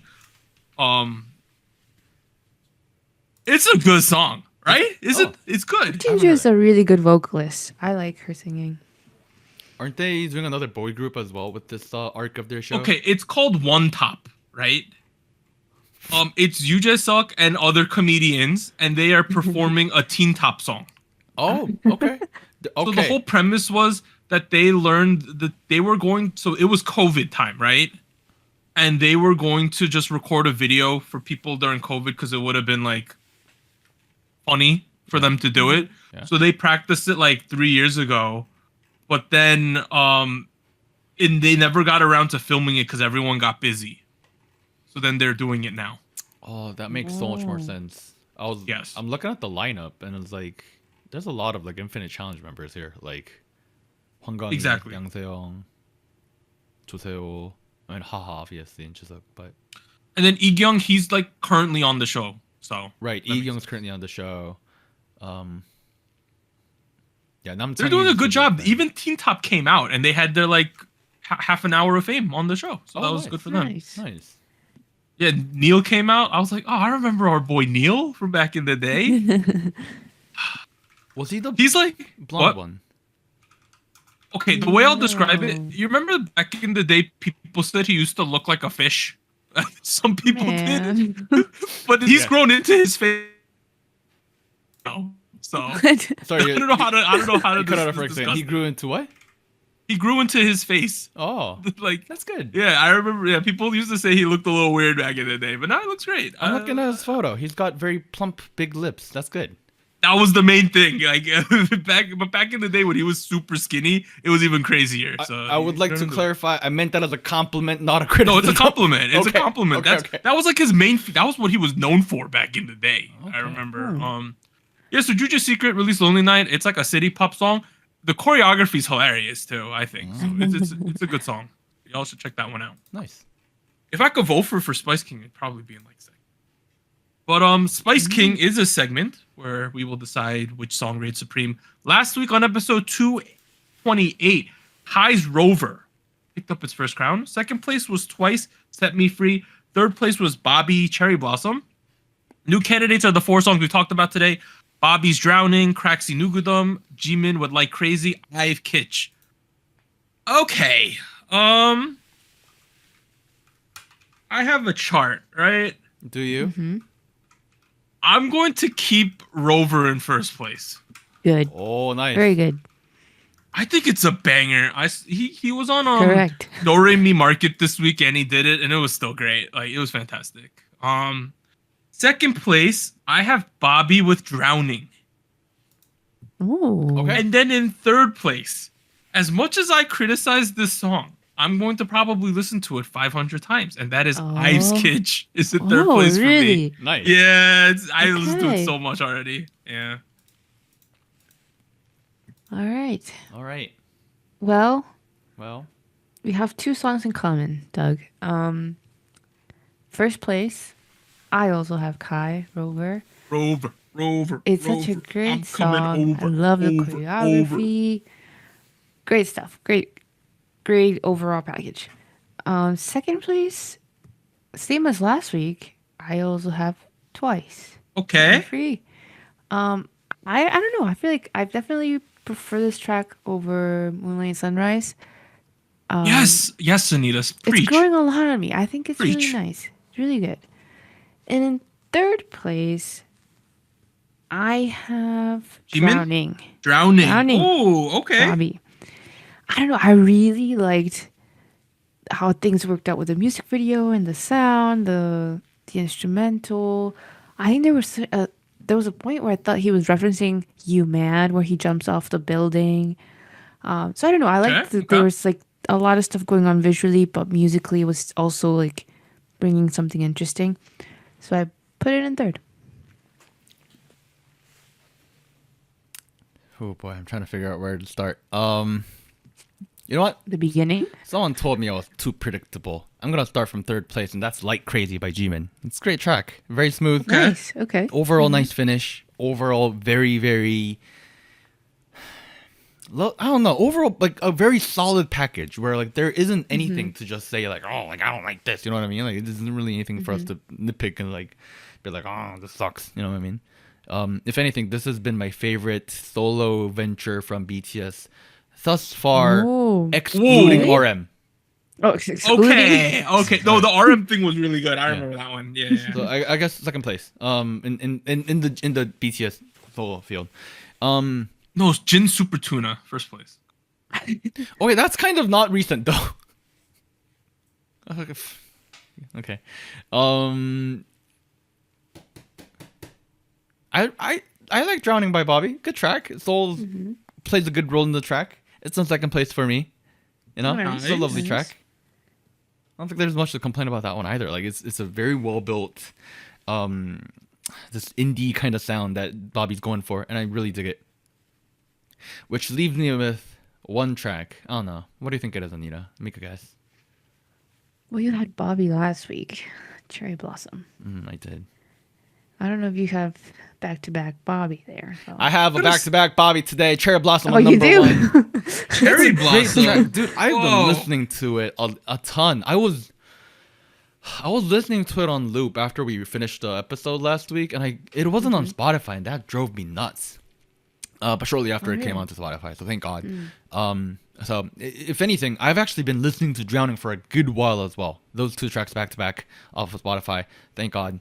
Really excited for what Icon still has to offer. And really excited for what 143 has to offer. Really excited for what Bobby did offer. So, yeah. Okay, Gochu Gang, right? They had Twice Set Me Free in first place with 33. Second place, Kai Rover with 28. Nice. It was tied at one point in the day, and it pulled Ooh. ahead. And in third place, they have IVE Kitsch with Jimin coming in fourth, not getting any points. As a result, third place this week is Bobby Drowning. Nice. Second place, and that had 7 points. Second place is Twice Set Me Free with 8. And in first Nice. place, picking up its second crown with 13 points, Kai Rover. Let's go. Go. My chart wins. You know, I'll be honest, it's very different from my chart, but I'm not complaining. These are good tracks. We're Good we're stuff. eating. We are feasting. Let them cook. All right, finally, we're at show winners. Anita, hit us with them. All right, we have a couple. Once again, we have New Jeans still winning with OMG, one on Ikigayo. So we have a total of 6 total Oh wins. my God. Then we have Twice with Set Me Free. They picked up a win on Show Champion, so they have 2 wins so far for that. And then Kai with Rover, 1 on Music Bank and Show Music Core, so 2 wins for him. And then Jimin with Set Me Free Part 2 had a win on M Countdown. Congrats. The most ridiculous thing is that Ditto is still number 1 on iChart. OMG is 2. Hype Boy is 3. Oh my God. And then That is Attention correct. and Attention is 8th. Oh my God. They still have 4 songs in the top 8 songs being played in Korea. That seems correct. I feel like I don't. Isn't that ridiculous? It's I'm not ridiculous. mad. It's ridiculous. How are they gonna follow this up? Is like I don't know, dude. The pressure is building. I feel like the anticipation. dude, like the pressure is gonna like kill people at this point. Like this Oh, man. next song, I don't know, like they'd better have like focus groups. Like they have all of the Hive employees come to the auditorium and they play like 4 Ooh. options and they vote or something. You know, like dude, they better be doing like every day at this point. Like let's be honest. right? They have to be doing focus groups because like they're at a point now where they need to deliver with every track, essentially, right? Dang. My question is, sorry, not physically, but like realistically speaking, they're not going to match the success of Ditto. That's if it is, Right. it's very unprecedented. But so is everything this group has done. So I don't know, you know what I mean? But anyways, if they actually match the success of Ditto, wild. It's way more likely they don't. But that they're still building off of a lot of pressure. Are they going to keep Ditto in mind when they come back, or are they just gonna go on do their own thing? Because, you know, think about Psy, think about Gangnam Style, think about all the tracks that came Oh. after it. Not great. The other interesting thing about Ditto, right, is if you think about the 2 songs Ditto and OMG has more memorable choreography, right, relative to the 2, but people like Ditto more. I think what's interesting and why I'm leaning towards the fact that they won't try to follow up with the Ditto structure, aesthetic, sound is because I don't think Ditto was meant to be the main thing. I don't think at it was first, either. I think right? OMG, but it hit it OMG off really so well. yeah, OMG was surprisingly clearly well. meant to be the more viral thing because of the choreography and stuff. So I feel like you can't quite replicate it because it wasn't like At least with Organic. Attention and Hype Boy, there was like memes on both sides, right? Like New Jeans Hype Boyo, right? Like that meme, and then Attention, everyone was doing that. Everyone's still going woo, right?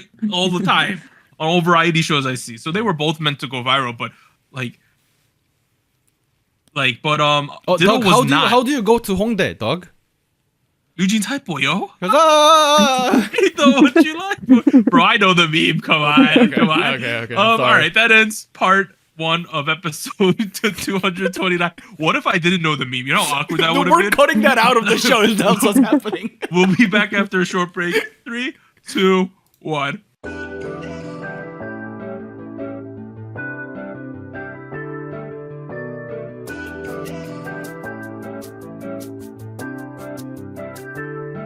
Hello, SojuTalk Nation. This is Anita here with a quick PSA.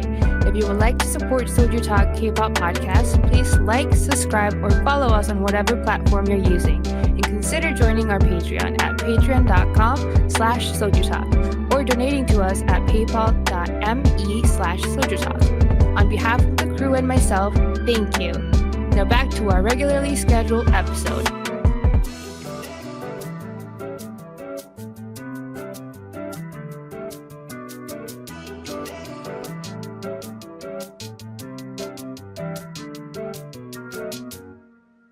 All right, we're back at it with part 2 of Soju Talk episode. I believe it's 228, 229. 29. Okay. We're not going back in time. Not too much news this week. A lot of ongoing stories. Kakao has successfully become the largest shareholder of SM Entertainment by securing 39.9%. And that is split between Kakao, the corporate entity, which has 20%, and Kakao Entertainment, which has a 19% stake in the company. So they were able to accumulate the amount of shares they needed, so they now have full control of the company. And I do not believe that they did not buy out Big Hit or Hybe with this amount that they've acquired. They've acquired other stock. So Hybe, I believe, is still connected to SM Entertainment, but Kakao now officially controls SM Entertainment. Look at that. Look at these two very... They look so happy that they're going to make so much money, right? Look at their big wide smiles. They're like, oh, we own SM now. Hey, as we said, Rover is probably the last purely SM track from SM, right? Oh, so Hey. we will have to see what else going forward, what happens if there's any changes. Hey, it might turn out to be a good thing. It might be a bad thing, but you never Let's know. see. So we will see what happens there. We shall see. All right, next one. So apparently, mediation between Chu and BlackBerry fell through, prolonging the exclusive contract lawsuit. So they were going to have conversations not in the courtroom as to like what they should do, right? But similarly to like a sport, you know how like sometimes when a athlete is supposed to re-sign because their rookie contract's coming up or ending, and they try to negotiate, and sometimes it falls through. Well, it fell through here, so they're going to go to court, it seems. Well, Dang. well, Yeah. Not surprised, but disappointed. And this is in the article despite the court's urging of a settlement. So the court is probably like, this is going to be really messy if you don't just Like, please fix decide it. outside of court. And they did not. Because I'm assuming that Chu just wants to leave and Yeah. BlackBerry wants a portion of her money going forward, right? So kind of hard to negotiate there, right? So, yeah. well. Next one. IVE announces plans for an American debut through Kakao Entertainment America. Oh. This follows news of Kakao Entertainment announcing a partnership with Columbia Records under Sony Music. Interesting. So, Interesting. What do we think? Do we think they could be successful over here in America? Do the American folks no. like? Oh, Oh, really? Wow. I was gonna say yes. I don't know. Okay, I don't mean like a hard no, but it would be way more likely for like New Jeans to be successful in America because they're viral. Everyone knows who they are. Like, okay. Are they coming to Coachella? They're that's in coming the to news, Lollapalooza. Anita. That's coming up. Oh, sorry. That's sorry. coming out. God damn it. Okay. Go back for a second. Go back for a second. You literally cannot compare them to New Jeans. That's like the top. That's Well, true. well, okay, no, I'm wrong because Monsta X has been very successful in America. I think they can do it. Yeah. Yeah. I think if I think about the current generation of groups, the generation that comes after Blackpink, Twice, Red Velvet, and if I think about this fourth generation of groups, if I think about them other than New Jeans, I think IVE has the best chance. You think they have a better shot than aespa? Oh yeah, Okay. I like that. let's do it. Just- yeah. Does anyone speak English in this group? At all? Wonyoung, she all understands. three of us do. Oh, she does. Oh, you meant All three? Sorry. Wait, what do you mean, Warren? I thought you meant this group as in like us, and I was like, we speak English. What are you talking No, about? IVE, bro. We're gonna be It's doing Wonyoung. it. Wonyoung's the closest. I do Clearly, remember I don't that. speak English. That's what's going on. No, Wonyoung does have decent English, if I remember correctly. Yeah. Does she? Yeah, I've heard her. I've seen TikToks of her speak English. Yeah. Eugen's is terrible though, from what I've seen at Oh least. no. Yeah, so It's okay. make it work. They can learn. hey, they Yeah. can learn. Like someone like a Jew Honey is really good at English now. Is he? You know? Oh, wow. Yes, he's very His good at English. pronunciation is very good. There's like a whole conversation between him and Youngji, like role playing in English, and it's pretty funny. She's like, "Do you remember where we met each other for the first time, baby?" And he's like, "I don't remember." Like, yeah, they do things like that. Dramatized, exaggerated yeah. English. Regardless of how I feel about this, it's pretty exciting. I wonder what they're going to release, right? Like, because IVE has a very K-pop sound, in my opinion, right?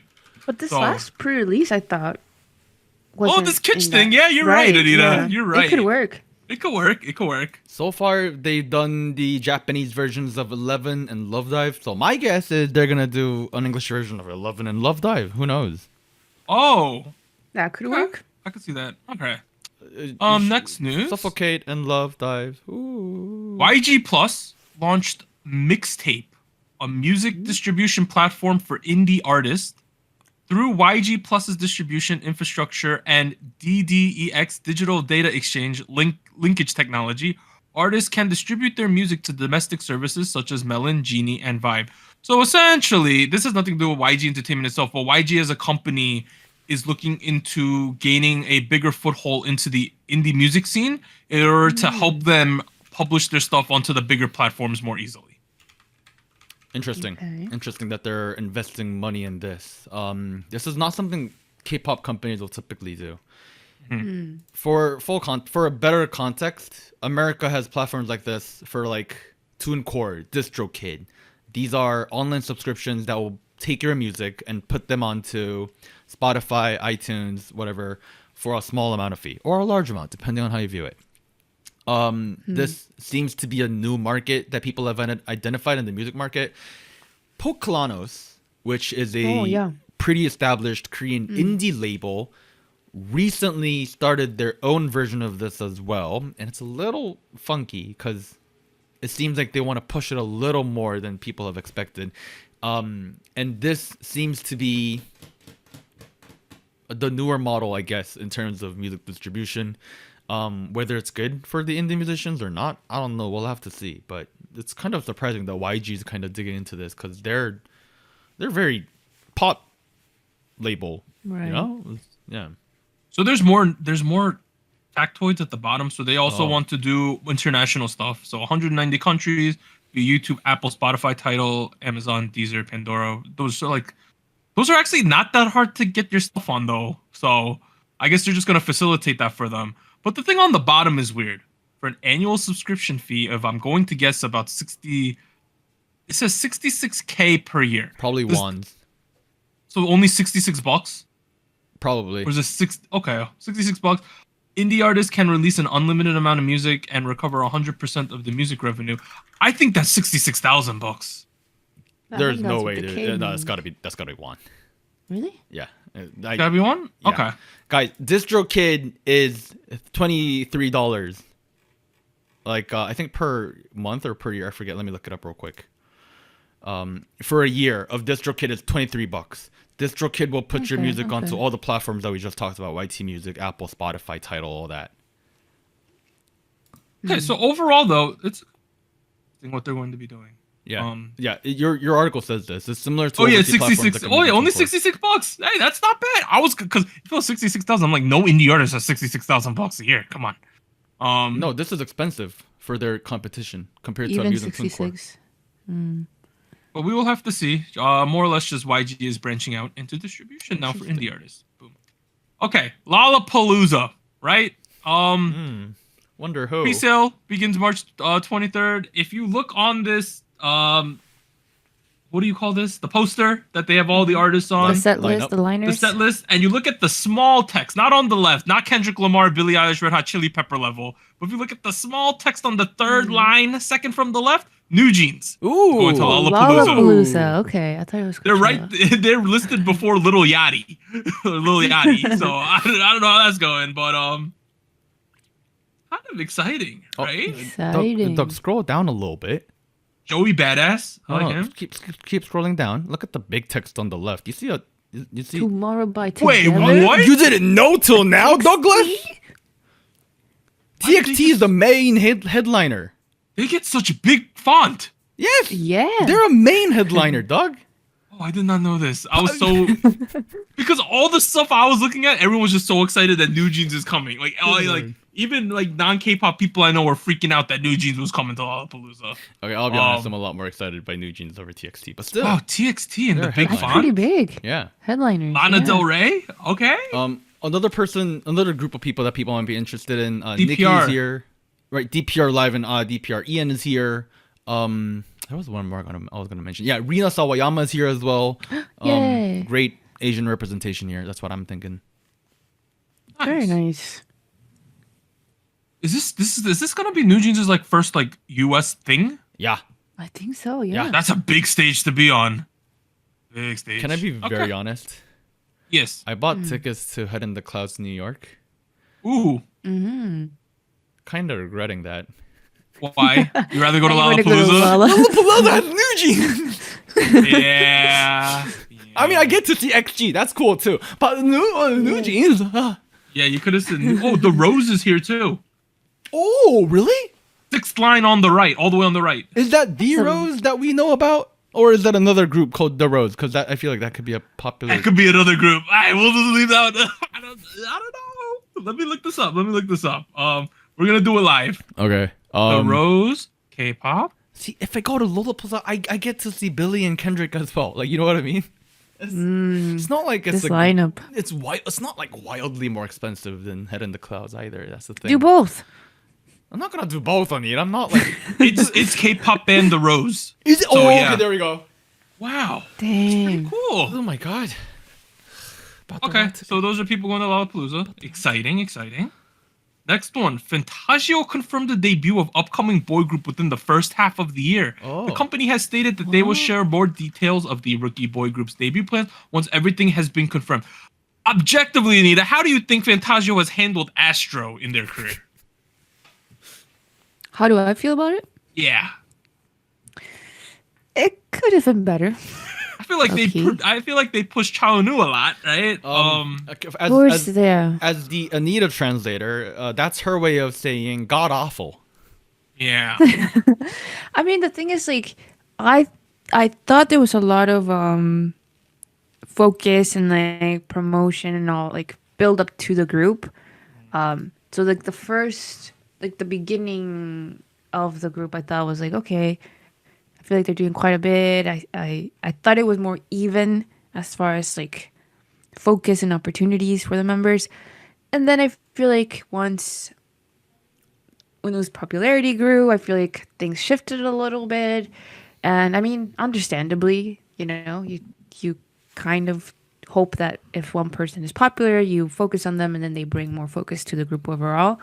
And I think that kind of happened, but I think it stopped being that way for a while.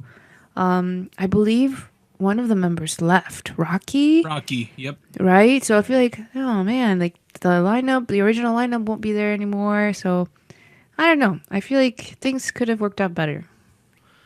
Yes. I'm also gonna add on to that a little bit. Our group Wakey Makey has not had a comeback in a year and about 5. That's 6 also months. concerning. Bro, Wakey Makey, that one song was so good from them. Which one is it? Cool was so good, right? It was cool. And we were so excited about Wakey Makey. And then they didn't do anything then like they cool still anymore. release content on their YouTube though, like side content. Do they? A lot of it actually. That's good.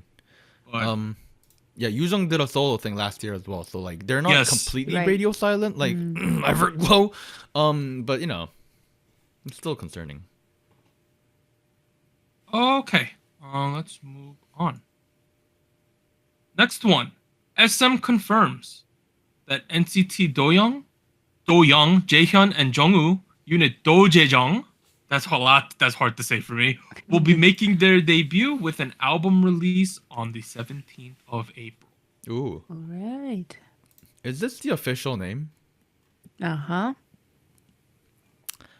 That's hard to say for me. You know?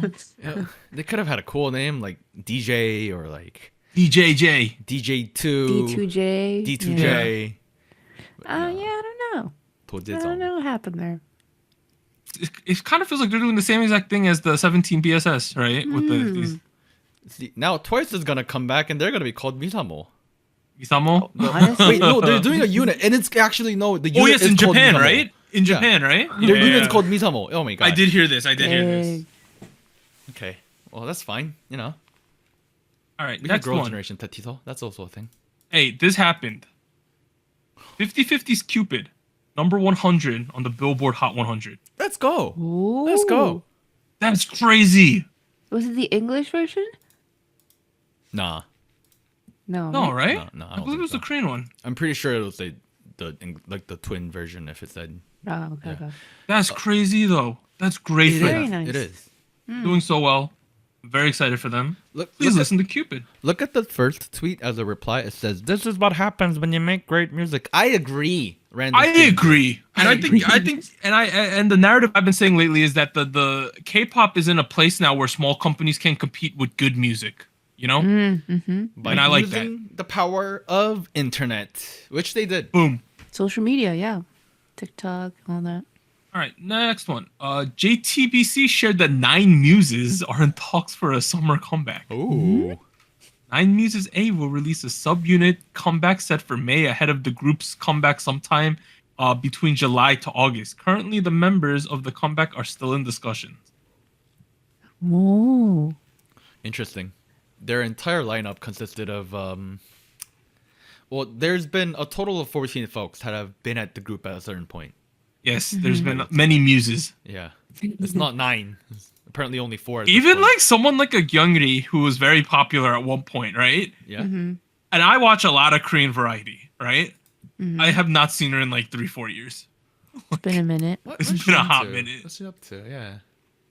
I don't know, dude. Like, Exciting though. Wonder I'm what excited. they'll do. Dude, Nine Muses was okay. The problem with Nine Muses was that they were directly compared to Girls' Generation because they pushed the Nine narrative, right? Oh, Yeah. That was always the issue they faced. And some of the music was decent. They made a lot of like techno-y pop, you know, electro pop, a lot of that kind of stuff. I thought some of it was pretty good, but people just weren't the biggest fan of them. Yeah. Well, We'll I have to feel see. like to a certain degree, Star Empire kind of pushed that on them as well. Like they were putting out stuff saying like, oh, like the new model version of Girls' Generation. Like they were. Yeah, they were doing that. I remember this. That's Their unnecessary. biggest flex was how tall they were. Was a humongous Oh, thing they yeah. were pushing all the Yes, time. yes. So we will have to see. All right, next one. Okay, first of all, Warren tried to get tickets to this Twice World Tour, right? I did. He got me and Anita to sign up for the pre-sale, hoping that we would be able to get codes for the pre-sale. And he had all of his friends try too, and only one kid got the pre-sale code. And I think they're only allowed to buy 4 tickets with each code, right? Something like that. Yeah, essentially. No, okay, so I'm in a group chat with like, I think like 8 or so folks. A lot of us, I can't say for everybody. A lot of us got multiple people around us to like sign up for this thing. I got the 2 of you guys. So that's roughly somewhere between 20 and 25-ish folks who signed up. Like Doug Overall, said, yeah. we had 2 people get in. Oh, okay. I guess that's the rough, like 8% of total everybody. Yes. Wow. Is that typically how difficult it is to get into an IVE? 8%, kind of. Yeah. Okay. No idea. I have no clue. I think I kind of vaguely remember from back in the day. Anyways. Yeah, I don't know. We ended up having 8 tickets that we have room for. I think for the most, I kind of backed off because I kind of wanted to let them go, and but you know, there we go. Yeah, so the thing about the Twice World Tour is that they added additional shows. They added another date in Oakland, another date in Houston, and another date in Chicago. The demand was high, it seems. It was high. It was very high. People are Makes very sense. excited. Lastly, Gravity going on a tour, first world tour masterpiece in the United States. So they will be stopping in New York City, Chicago, San Juan, Puerto Rico, Atlanta, Georgia, Dallas, Texas, and Los Angeles, California.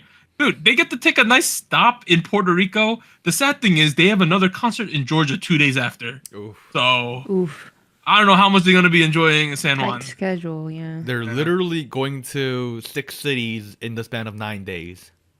That's Across all of the time zones in the United States. Jesus. Oh, man. Well, good luck to them.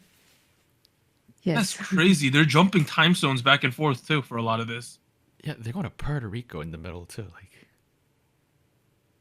ain't easy. All right, good luck, Gravity. Good You luck. got this, Gravity. I believe in you. That's all the news. In terms of what is coming out next week, Billy, exciting. GOT7 Bam Bam, CSR Chatsarang, Mamamoo Plus, Zykers, which is the debut from KQ, Anita. That is next week. Yu Sujung has a pre-release. She is formerly of Lovelyz. Jisoo solo debut. Kimusuk. Oh. People are talking about Jisoo solo debut, how Becca Boom is not on any of the credits. Yo, whoa, what? Okay. I'm pretty sure. I heard someone talking about this. Who's on I it? gotta look this up because he does not like Becca Boom's sound. So Who's on it besides her? Don't, you gotta tell me. You can't just tell me that and bounce out. I don't know, dude. I just saw people talking about how Becca Boom wasn't on the credits. Okay, I mean, like, I'll be honest. Becca Boom is one of the people I don't like. There's a lot of people that I don't like. Are you gonna look it up and you could tell us, or should I just keep moving on? Keep moving on. I'll try to find it. After the break, though, even Warren can look it up during the break. But after the break, we're going to be talking about the Q1 K-pop releases, right, Warren? We're gonna be doing a Q1 review. We look back into the first 3 months of 2023, and we bring you news in terms of, is K-pop okay as it currently is? We're not doing anything heavy like that. We're just talking about Our the last 3 faves. months. Talking about our faves. Yeah. But yes, that we're gonna do like a quick review of the first 3 months of K-pop in the 2023. Some news, some songs. I don't know. We'll talk about some other stuff too. I imagine it's supposed to be pretty relaxed. I don't know. Is there anything else you two want to? You guys are gonna talk about Boys Planet, aren't you? No. It'd take like 5 minutes. There was an elimination. Very this brief. week. Yeah. Okay. I'm looking at the credits. It's got Mr. Vince, Mr. Kush, Mr. VVN, and Teddy. I don't know who VVN is. Well, you're gonna find out when God. Jisoo has the solo. debut. God. All right. This has been the regular episode of SojuTalk Weekly Shot of K-pop. I'm Doug. I'd like to thank Warren and Anita for joining us this week. After the break, we're gonna do the Q1 K-pop review. So stick around for that if you're interested. We'll see you guys then. 3, 2, 1. Special shoutouts to our Fiesta patrons: Bagel, Based, Mina, Brian, Shadow, Delmonic, Ellie, Irvtron, Flacco Louie, Genki Boy, Ogumama, Honey Pool, Jacob, Williams Games and Toys, Luke Daniels, and Jay Parks. Here. Thank you for joining SojuTalk, the weekly shot of K-pop. And special thanks to our Discord server mods: Jacob, K Music Erday, Koala, Max, No Bias Luna, Tuggles, and Wolf297.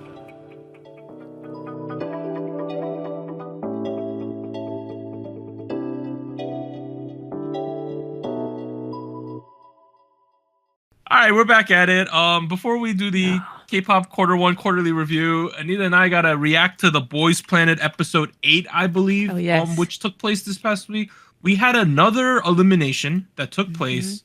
We lost some decent kids, honestly. A lot of people. Yeah. Some of the ones that actually, the website that I'm on, they didn't even list the whole rankings. They just got rid of the kids who were eliminated. How sad is that? Oh my God. Okay, I have the full ranking here. No, this Can you send me website a got link? rid of it too. Oh, wait, never Why mind. is this so sad? They used like all these websites I used to go on had like the full ranking If with you- nice pictures of all the kids. If you can read Korean, the list is here from 51 I to see. number 1. Some kids who got eliminated though. Mm. Anita Dowell got out, which I'm very happy about. Understandable. Some of the more notable ones, Christian got out. I think the one that people were most outraged with was I'm gonna say his name wrong. Umuti, right? That's yes. his name? Yes. Mhm. Umuti. I almost called him Umtiti, the soccer player.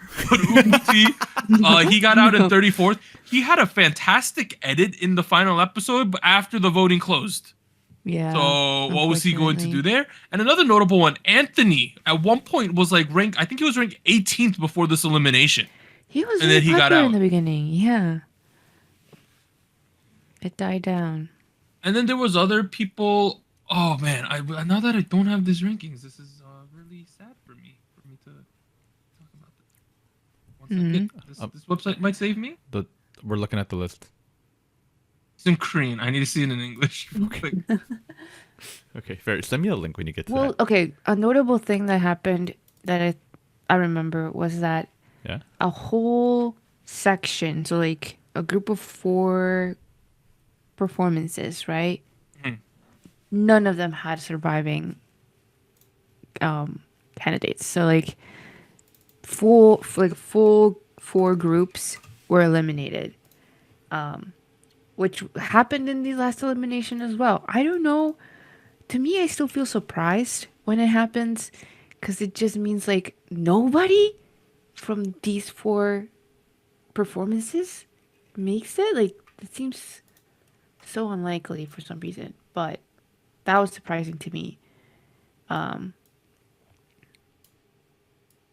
then, I mean, to me, some of the surviving participants I did not agree with. Mostly because I feel like I don't think they're gonna make it to the final lineup. I don't think they have as good of a chance, honestly. Like who? Thinking of people. Drop the T. Takuto. Takuto. He seems very Toyonaga nice. Takuto. Toyonaga Takuto. No, I don't hate him. I don't hate him. That's not true. Zhang Shuaibo. I also didn't understand. Well, okay. The reason why Zhang Shuaibo didn't get eliminated was because the episode that aired where he looked really bad in there was only like 7 hours of voting after that episode. So it's not like he could progressively lose like 6 days of voting, right? He just Right. didn't get the 7th day of voting, which is Okay. why he dropped a little. That makes sense, right? Maybe there wasn't enough time to have like an accurate representation, but regardless, I've been honestly very surprised by his popularity because I don't think his performances have been that great. Anita, can I pick a top 9 contestant that I don't understand the hype for? Who is it? Gyuvin. I kind of agree. At Kind least of. with Yujin, who I'm not the biggest fan of, he's a really good dancer and they show him a lot, right? But like True. Yuvin is there and he's good looking, but like I feel like there's other kids that I'd rather pick. No, he's not poo poo, he's good. Uh-oh. But he's Word just, is twisting just- our words. he reminds me so much, Anita, of Bae-jin Young, who was kind of just like Ah. there and good, but ended up in the final group. You know? Well, okay. The thing with him was that it wasn't until after 101 that I thought like, oh, Yeah, no, He's actually a exactly. really good After performer. the show, we were like, "Wow, Bae-jin Young's really good." CIX, maybe- where the heck are they? But maybe it's gonna be the same type of thing. But I think certain kids, Anita, are locked into the show. oh, Hanbin, number 1. Hanbin, Sung Hanbin, 100% making this group. Jang Hao, 100% making this group. 100%. I would also say at this point, Yujin is 100% making this. I can't see why he wouldn't. Matthew 100% making it. Jung. I think Jung is not 100% making it. Not? I could see a scenario where he doesn't. I kind of agree. I'm actually surprised he's been that consistent in the top 9. I think Tere is making this group. Oh yeah, his popularity is super high. So the reason why I would say Tere is gonna make this group is because I got Koala to send me the Korean vote totals. Tere is third in Korea. Oh yeah, he's so popular. He's Church Boy, right? Church Boy's making it. Tere. Mother Teresa. Does he actually? I'm just writing down what you guys are saying, by the way. I wrote down you guys wait, support Mother We Teresa. didn't say Mother Yeah. Teresa. Wait, you didn't write Hanbin, the most likely to make it. Oh, okay. Hanbin. Sung Hanbin. Sung Hanbin. Mother, right? Mother. His nickname is Mother. Mother, Bob, Sung Hanbin, Jang Hao, Eugene, Matthew, Jiung, Tere. I think those are the most likely 6. Yeah. And then I would put, then you basically, because that is 6 kids, right? Then you basically have to pick 3 between like Yuvin. I would also say, because there's gonna be a Japanese kid most likely in this group, Keita makes it, right? Yep. He's the safest, I think. So I think Keita makes it, and then you gotta pick between like Jun Hyung, Hui, Jae, Okay, let's talk about that. Ricky, Jongwoo. I don't think Hui is making this. That's honestly, after the last episode, I feel like that's what it's leaning to.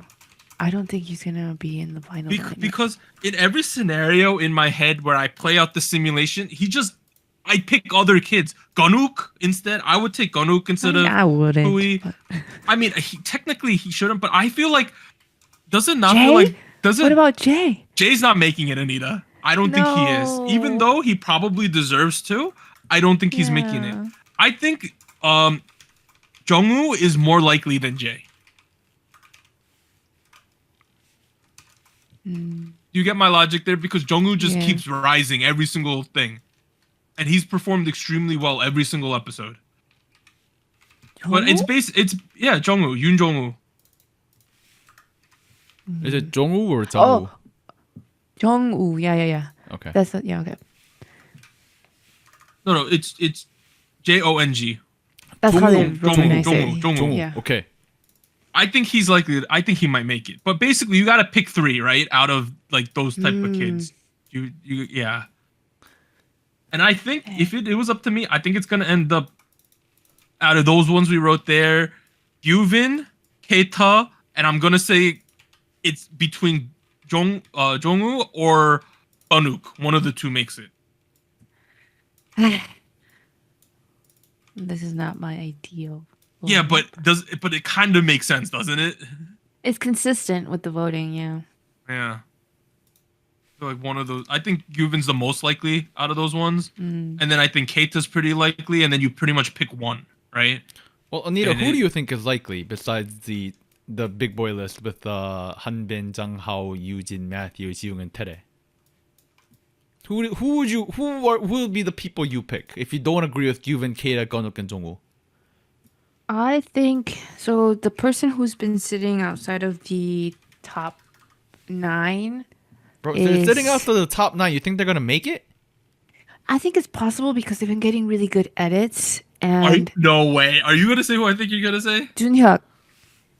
Do you know Junhyuk? He's the guy who's like super loud. Oh, He Gung was in Ji-hyun. Gang. Oh, The Junhyun. gang Okay, sound, Junhyun the gang- Warren. Junhyun. Hyeon. Eon. He's Yep. the troll of the episode of the Yes. season.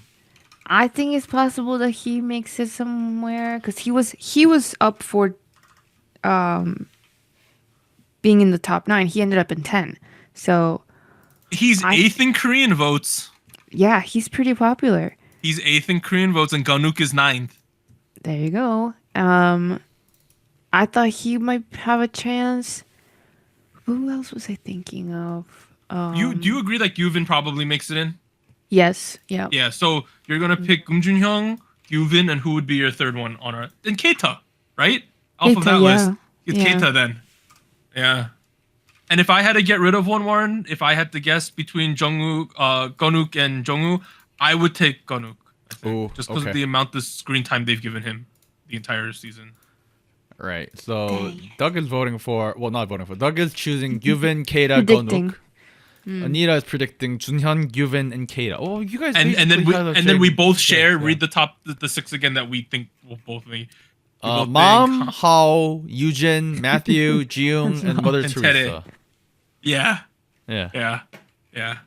Okay. Oh, we're gonna do another like fantasy pick on our Discord server. Oh yeah, again. let's do it. We're gonna do my whole family's invested. Like both of my parents, my sister's been watching.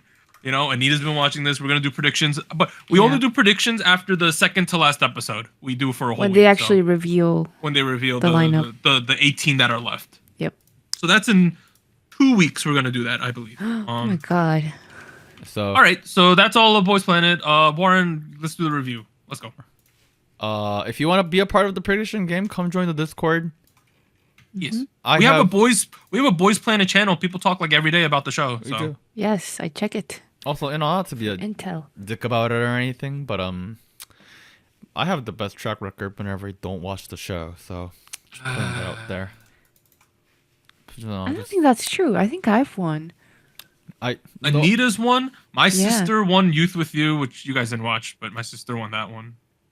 No, the first time we played this game amongst ourselves was Produced 101 season 1. Yeah, season 1 before we had the podcast. Warren gets Oh. every kid right in the right positions too. No, the order Not was either wrong, positions, dude. but you got all 9 kids correct. Or I got the kids right. The order was wrong. That's the thing. how many kids were in IOI? 11? Yes. 9? 11? 11? Yeah. 11. Warren got all of them right. That back in the will day. forever Ooh. be my biggest. And it was flex. manipulated. Dang. And he chose based on company size, which completely makes sense now that we know what happened. Of course. Yeah. I told everybody it's fucking manipulated from the get go, and y'all were like, "No, this kid is good." I'm like, "No, that's not how this works." All right, enough of that. Hello, folks, Mr. Doug, Miss Anita. I am Mr. Hi. Warren. We are going to be holding our first official business meeting, K-pop Q1 Quarter 1 quarterly review. On the screen, you see this very professional looking slide. Fantastic. In the Awful most color matching here. fantastic, most design forward thinking. Yes, I'm a designer in real life. Not That is- accessible. that is how I make money. I'm sure this passes AA, AA, AAA, accessibility, color contrast ratios. I'm sure it does. With the beautiful shade of gray Green on and red. brown. I don't know what we're talking about. Let's talk about some of the releases. We had a lot. Yes. We on this podcast covered a whopping amount of 36 songs over the last My 3 God. months. Damn. We did. I think we did 2 episodes less than we typically do over the quarter because we had to skip the first week and then we had to skip another in the middle when I was moving and y'all had your own Yeah, thing. and Yeah, I last missed some of these because I was sick. Right. Yeah. So with that in mind, first of all, I was kind of surprised with how many tracks we covered in like 3 months. God damn. Damn. But it's also worth looking at, like, kind of looking back how we feel about some of these tracks now that we've had time to sit on them. Obviously, less so with tracks like Bobby, right? Cherry Blossom and Drowning. Obviously, we talked about like over the last 2 weeks. But tracks like Halazia, we talked about that very briefly while we were on break. Oh no, well, Anita, you've been the traditional 80s fan of the 3 of us. Correct. Why do you sound so weak when you say correct? This is a weak track. I don't. I guess I feel like my interest in the releases from 80s has been on the decline. Being honest, Okay. Halazia was. I remember it. I remember it now, but I don't think it went into my roster of songs from them that I go to. Honestly. Damn. You remember, Anita? I tracked down an 80s album in Korea. Oh my from, gosh! like, Yes. I went to like 8 different stores, and in my English, I found the one copy of the 80s album Anita wanted. Oh my. Yeah. It was in It was a Yongsan treasure. Mall, The which is like series. a really Korean area. It's not a touristy area at all. I went to the suburbs to find this album. What mall was this? Do you recall? It's the Yongsan Mall in the right by the train station. There's like a mall Oh, next to it. Right. The Yongsan I Plaza, something like that. Yeah, and there's like a bookstore in there. That's where I bought it. Okay. Yeah, Man. the album was the. It was a red one. It was the second installation of the Treasure Yep. series that they released, like from their debut era. The title track for that one was Hala Hala.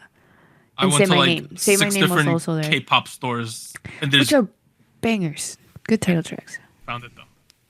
Yes, thank you, Doug. So ironically, you like Hala Hala, but not But not this Hala one. Zia. I agree though. Anita's speaking facts. It was honestly the sound has changed a bit. It's very dark now. The concepting has kind of shifted. I think there was a bit of a lore building at the beginning, and now I'm not too sure where we're at as far as the storyline. I don't know. I think the conversation I had about ATs and their career has been that I feel like COVID affected them the most because right before things started shutting down, they were planned to do a tour. And at that time, I was also like, should I Anita go? was trying to get these Chicago tickets. We talked about right. this for months. My sister was also interested in yeah. going. Like, Man, you made And Doug do a then lot of things things died just down. because of ATs. what was that? Yeah, at the time, Anita was a massive ATs fan. I was really into the music. Hey, guess who's the only one who saw them in person? This guy at KCON. Boom. Pre-COVID. Pre-COVID. It was pre-COVID, and It I was feel like pre-COVID. after that, it was just, I don't know, things shifted a little bit. The momentum kind of Okay, changed. let's shift that conversation a little bit because last year, the narrative at the end of the year last year was that boy groups kind of weak sauce. Applesauce not as entertaining anymore. I don't know. Has quarter one been any different so far? Do you guys think the boy groups have been upping their level a little bit, or Okay, I'll put it this way. No. Boy groups might not be upping their level, but the male soloists have. I agree. True, yes. Male soloists Preach. are very good this year. Bobby, Jimin's been cool. J-Hope, Kai, Key's been doing his thing. You know? Yeah, I agree with that. I think the Not in front boy, of the group. other than classics. BSS. That's a trio, yes. BSS, 17 units. BSS. Well, given Been really given good. they're a unit, I would probably throw in. Oh yeah, Taeyang as well? Yeah, Yeah. yeah. I will admit, I'm going through the list of boy groups we covered, and we definitely cover less boy groups and more girl groups on the show. But even the stuff I've checked out outside of the show, I feel like the male soloists stick a little better. Oh, for sure. Yeah. I don't know what it is. Like, I just think the releases that I've encountered have been a lot more. Can I Entertaining. mention a song that I thought was meh at the time, but now I listen to the full album Oh, almost every day. wow. What? Ooh, What? Which one? What? Got the beat. What? Stamp on it? Step on it, dude. They got this album, right? It's 6 tracks. Ooh. Oh my I god. listened to it, I think, every day this past week. Ooh. It's been a while. The songs go Stamp on It, Goddess Level. Bro, the Ooh. song's called Goddess Level. Alter Ego, Rose, Outlaw, and Mala. Wait, dude, you're being real. Like, you're serious. Dude, I listen to this like every day. I thought you were just I need to BSing check it out. I am memeing, dude. Wow. Goddess Level. Like all of the okay, this is the thing about this album. It's one of those albums that you know it's not like peak K-pop, but it's a fun experience. Like it's fun. Like the tracks are like it's like the way I'll put it is SM is trying their best to portray this group as like the Avengers, right? Mm-hmm. And the tracks are ridiculous. Like the whole song is like talking about how they're goddesses. It's so funny, dude. But it's like it's a song you don't take. It's an album you don't take too seriously. But all the tracks are hype. They all are like industrial, cyberpunk sounding techno songs. Like not techno, but Ooh. industrial. Like they're heavy hitting, a lot of powerful movements and synths and stuff. It's a good time. Interesting. I need to Yeah. see it now. I'm gonna have to check it out. Well, on the strong contrast of industrial sounds, the girl group meta I feel like has been leaning heavier and heavier into like the smoother, easier to listen sounds. Yes, 100%. Listening, yeah. Believe it or not, Ditto and OMG. Not traditional K-pop sounding girl group songs this year. 100%. Like, believe it or not, Ditto and OMG, we covered them at the beginning of the year. Technically, Ditto came Yes. out at the end of last year. I'm not sure about OMG actually, but OMG was January. was it? Okay, never mind. Yeah. Those We two, got Fitty Fitty, Fitty. Triple S. Triple S as well. And there was a couple other that we didn't cover, like what was that track? The roses that bloom on the side of the building, something like that. I forget what the group was called. I'm so sorry, but this does what I said earlier. at the end of last year, I mentioned like, oh, maybe there's gonna be this dichotomy, this competing trend between maximalist and minimalist K-pop, high-key, but right? high-key, yes, high-key. Yep. But maybe that's not gonna happen. Maybe we're leaning stronger into one direction and less into the other. What we're gonna have to do is wait till some of the bigger names come back and see what they do. I'm very curious. continue. I think this is a very critical comeback for aespa and ITZY. Yeah. Because they might Once like again. their Hubes or the people younger than them have been coming with fire, right? Oh, yeah. And it's like NMIX, the tracks might not be fire, but they trying real hard out here, you know? This Like, last one. Yeah. Everyone is trying to do their best right now. It's crazy out here. Like even Purple Kiss is releasing songs one after another. Stacy's released a bunch of songs, and then we got like ITZY and aespa who are kind of like in between generations. One would think, right? And they're like, and their last years weren't that good. No. Like compared to other years they've had. I really am curious as to what they're gonna release. aespa in particular, we can make the excuse that they were taking a bit of an off year last year compared to the Savage and Next Level year that we had. At this point, that was 2 years ago. Last year, Girls happened, which was good. Don't get me wrong, but it was nowhere near the level of success that the other two that I mentioned has. Nor I don't think it satisfied the fans as much. So we'll have to see. When are they coming back? Do we know? Either of them, I don't believe we know. Blue. ITZY, I believe we do, right? Do we? No, I don't think no. we do. aespa in we particular, don't. well, they were supposed to. Apparently, they were supposed to come back, but that got postponed. Apparently, because Mr. Oh, yeah. The Lee whole had to talk about trees. I don't know. company shift. I don't know how much I buy that, to be quite honest, but that's another story. aespa will reportedly release their thing in April. Okay, Really? that's Oh no! Now this other months? article is saying May. Oh, I don't know. Okay. We'll see. Soon. sometime in the first half, sometime in the second quarter. So you'll have to stick around and find out. Okay. Anything we want to talk about before we move on to the next segment? No? Going once, going twice, going thrice? No, going- I'm ready to do the fun activity. It's not that fun. I don't know. It's fun. It's fun. All right. So I shared this list with y'all beforehand, and I asked you guys to pick 5 tracks that you enjoy out of the quarter one tracks that we covered so far, your top 5, if you will. Y'all, did you guys have it ordered, like in order? I do. No, I don't. I have it No? ordered. I don't. You don't? Okay, it's fine. We'll just go around, share 1 track each. How about that? Yeah. Here's the thing though. If I say a song, Doug can't say it. If Anita says a song, Oh, Oh my Doug god. we're can't gonna say overlap. it. So Okay, I have some backups. So okay. Wait, so I have to have 5 overall? I can't. Now you just talk. You might just end up talking 2 times.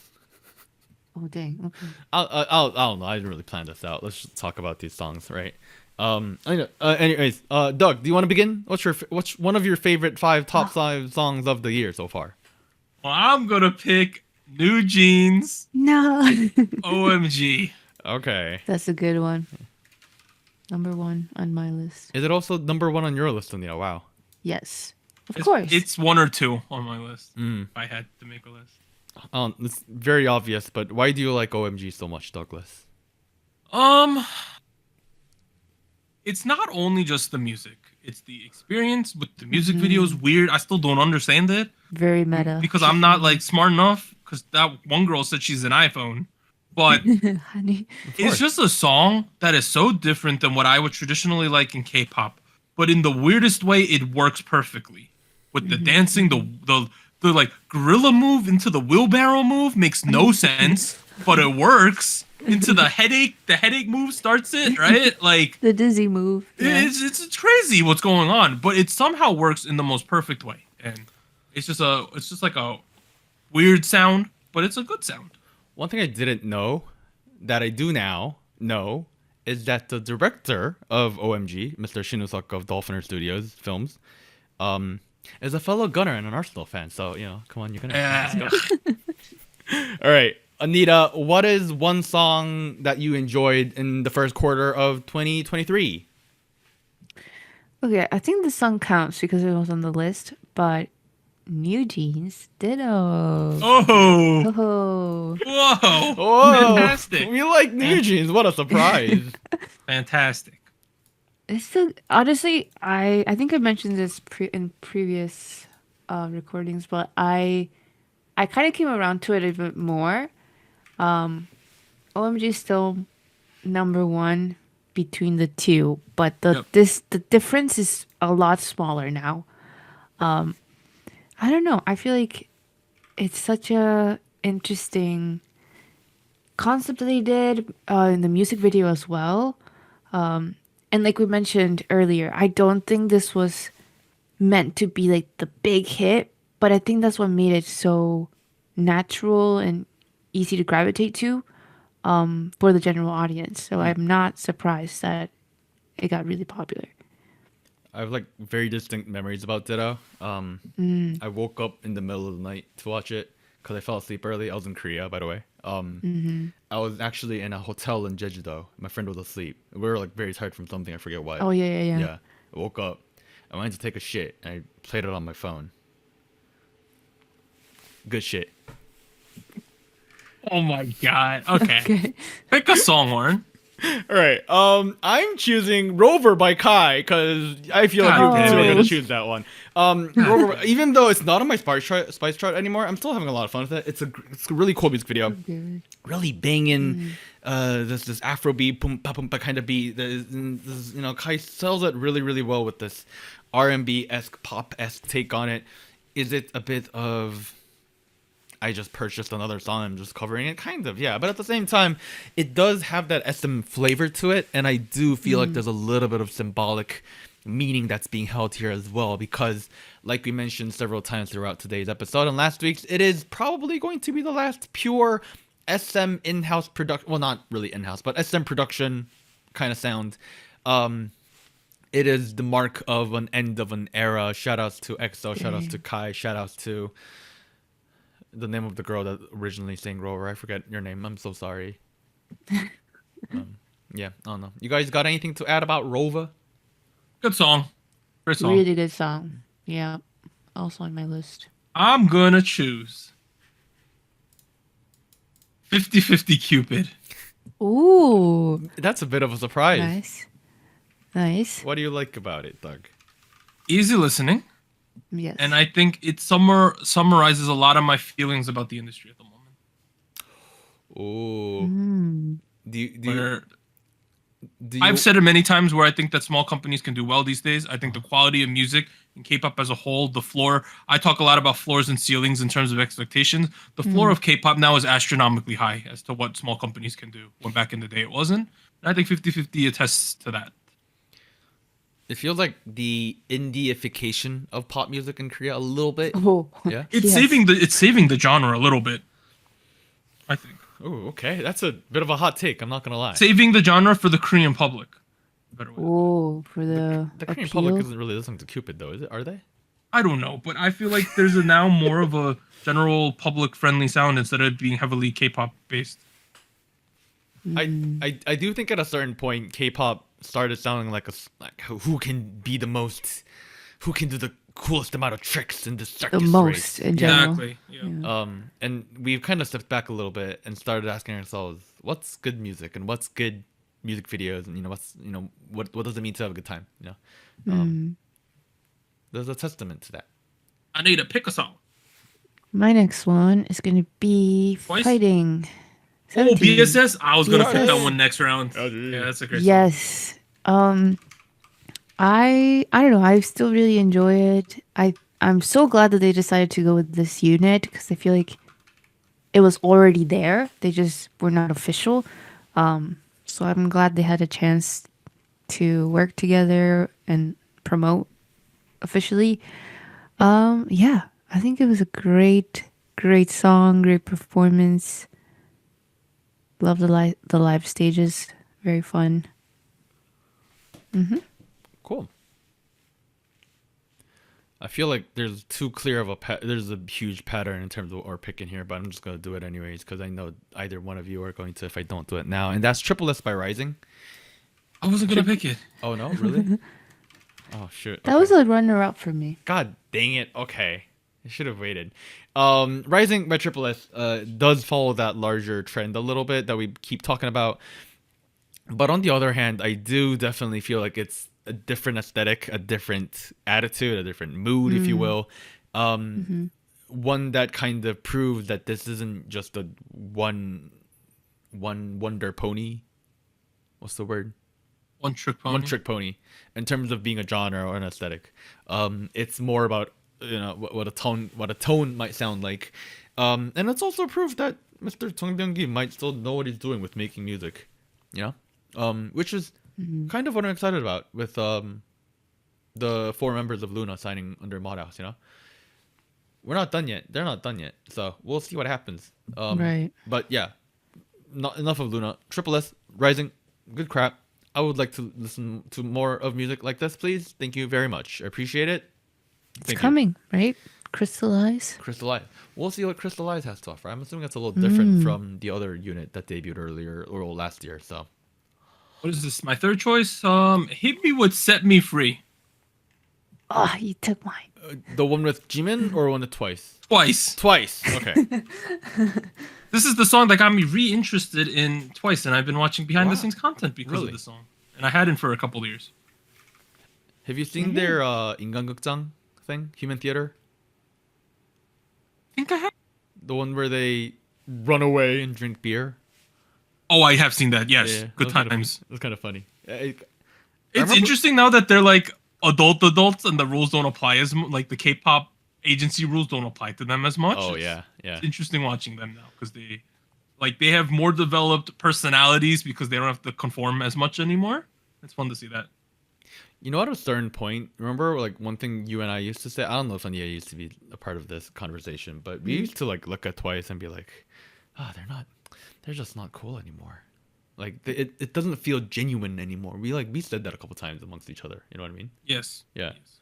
That I feel like we're like we moved on from that. Like I feel like they're relatable again for some reason, even though they've become even more successful than they once were. Okay, Anita, pick something. Well, I'm going through my list, but we already went through my top 5. Oof. I know some songs you gotta pick. Oof. Let me go Songs with I really another. liked. Let me go with another Twice. Really? Moonlight Sunrise. Wow. Really? Okay. Yes. Surprising. I feel like, honestly, Twice kind of, like Doug mentioned, kind of had a renaissance in a way, where I felt like the sound was more mature, but still retaining the Twice magic in a way. Yeah, I liked where they were going this year, or at least in the first quarter. So, put Moonlight Sunrise in there. And would you choose Moonlight Sunrise over Set Me Free? No. Oh, okay. I like Set Me Free more, but I feel like Moonlight Sunrise is not, like, it's not that far from Set Me Free. Like, I think we mentioned this when we talked about them, but, like, it seems like a logical step. It's just a preference. Fair. They're both good songs. So you guys know how I scrolled up to the top of the list. I'm picking Cherry Blossom by Bobby. All right, that makes complete sense. Very nice. I've been waiting to choose this because I didn't think you two would choose it. It's been one of my. I was between Ditto and Cherry Blossom for my favorite song of the quarter. Really? Yeah, I don't know what it is. Maybe it's the aesthetic. Maybe it's the indiness to it. I don't know. It just hits right where I need to. You know what I mean? Like it's just a little bit emotional, still a little bit upbeat. And I've been listening to it on loop. It's a great track. And even though it's only been a week since I've started listening to it, I'm pretty confident that this will be one of my favorite songs of the year overall. So yeah, there you go. Cherry Blossom by Bobby. Three of us made 3 choices each. Do you want to keep choosing favorites, or do you want to do We something? could just talk about a couple honorable mentions before we end, because if we pick 15, we're gonna pick like almost half of these songs. Yeah. Stacy's Teddy Bear has grown on me a lot. Has Korean it? public is Really? loving it. It's like Okay. a top 10 on iChart right now. That's It's true. like It did well. 6th or something. I like that now.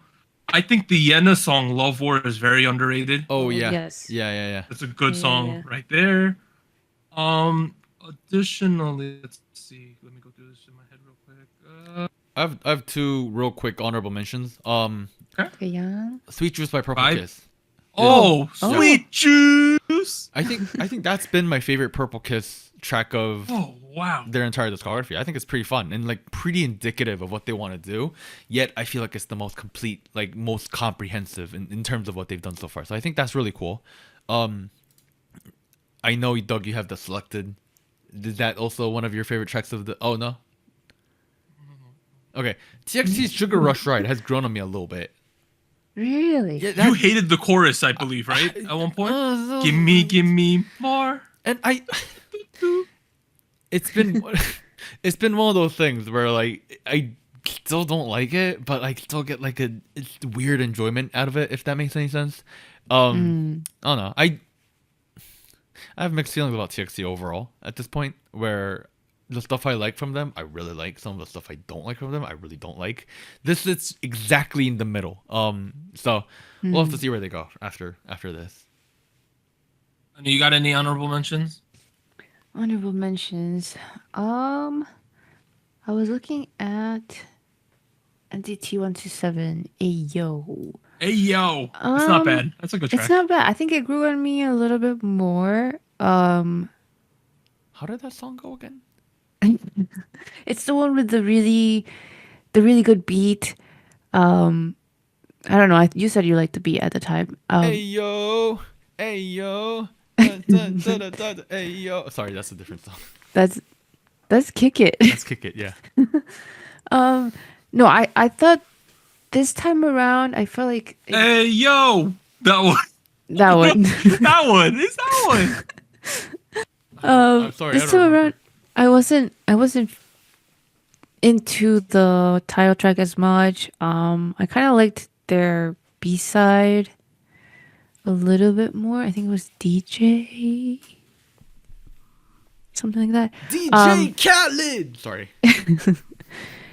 Yeah, I don't know. I feel like I grew to like it a little bit more watching some of the live performances, and I appreciate the choreography for this one a lot more. A lot of interesting footwork. And I don't know. I'm looking forward to the unit. All three of the members who will be in the unit, the new trio, were in 127. So I'm interested to see how this plays out, like what type of sound they're gonna have. Wait, what was We'll the see. unit called again? Was it like 동중제 or something? 도재정. 도재정. 도재정. Okay. Right. Well, we'll Yeah, see what happens we'll with NCT Dojejong. But that has been our top picks of the first quarter. I've been Warren from SojuTalk, your weekly shot of K-pop. Joining me was Anita and Doug. Doug, say your phrase, Doug. I already said it at the. I did it at the end of the regular part. Oh, you don't want to do another boom before you end? Wait, do I normally go boom? I Do don't know. At this point, typically you take over, and you're like, Okay, it's been a fun episode 229. We're gonna see you guys There we next go. week when we cover some tracks, including the Blackpink Jesus solo debut, which is super Yes. anticipated. We'll see you guys next time, everyone. Bye. bye. Without pick a boom. We'll be right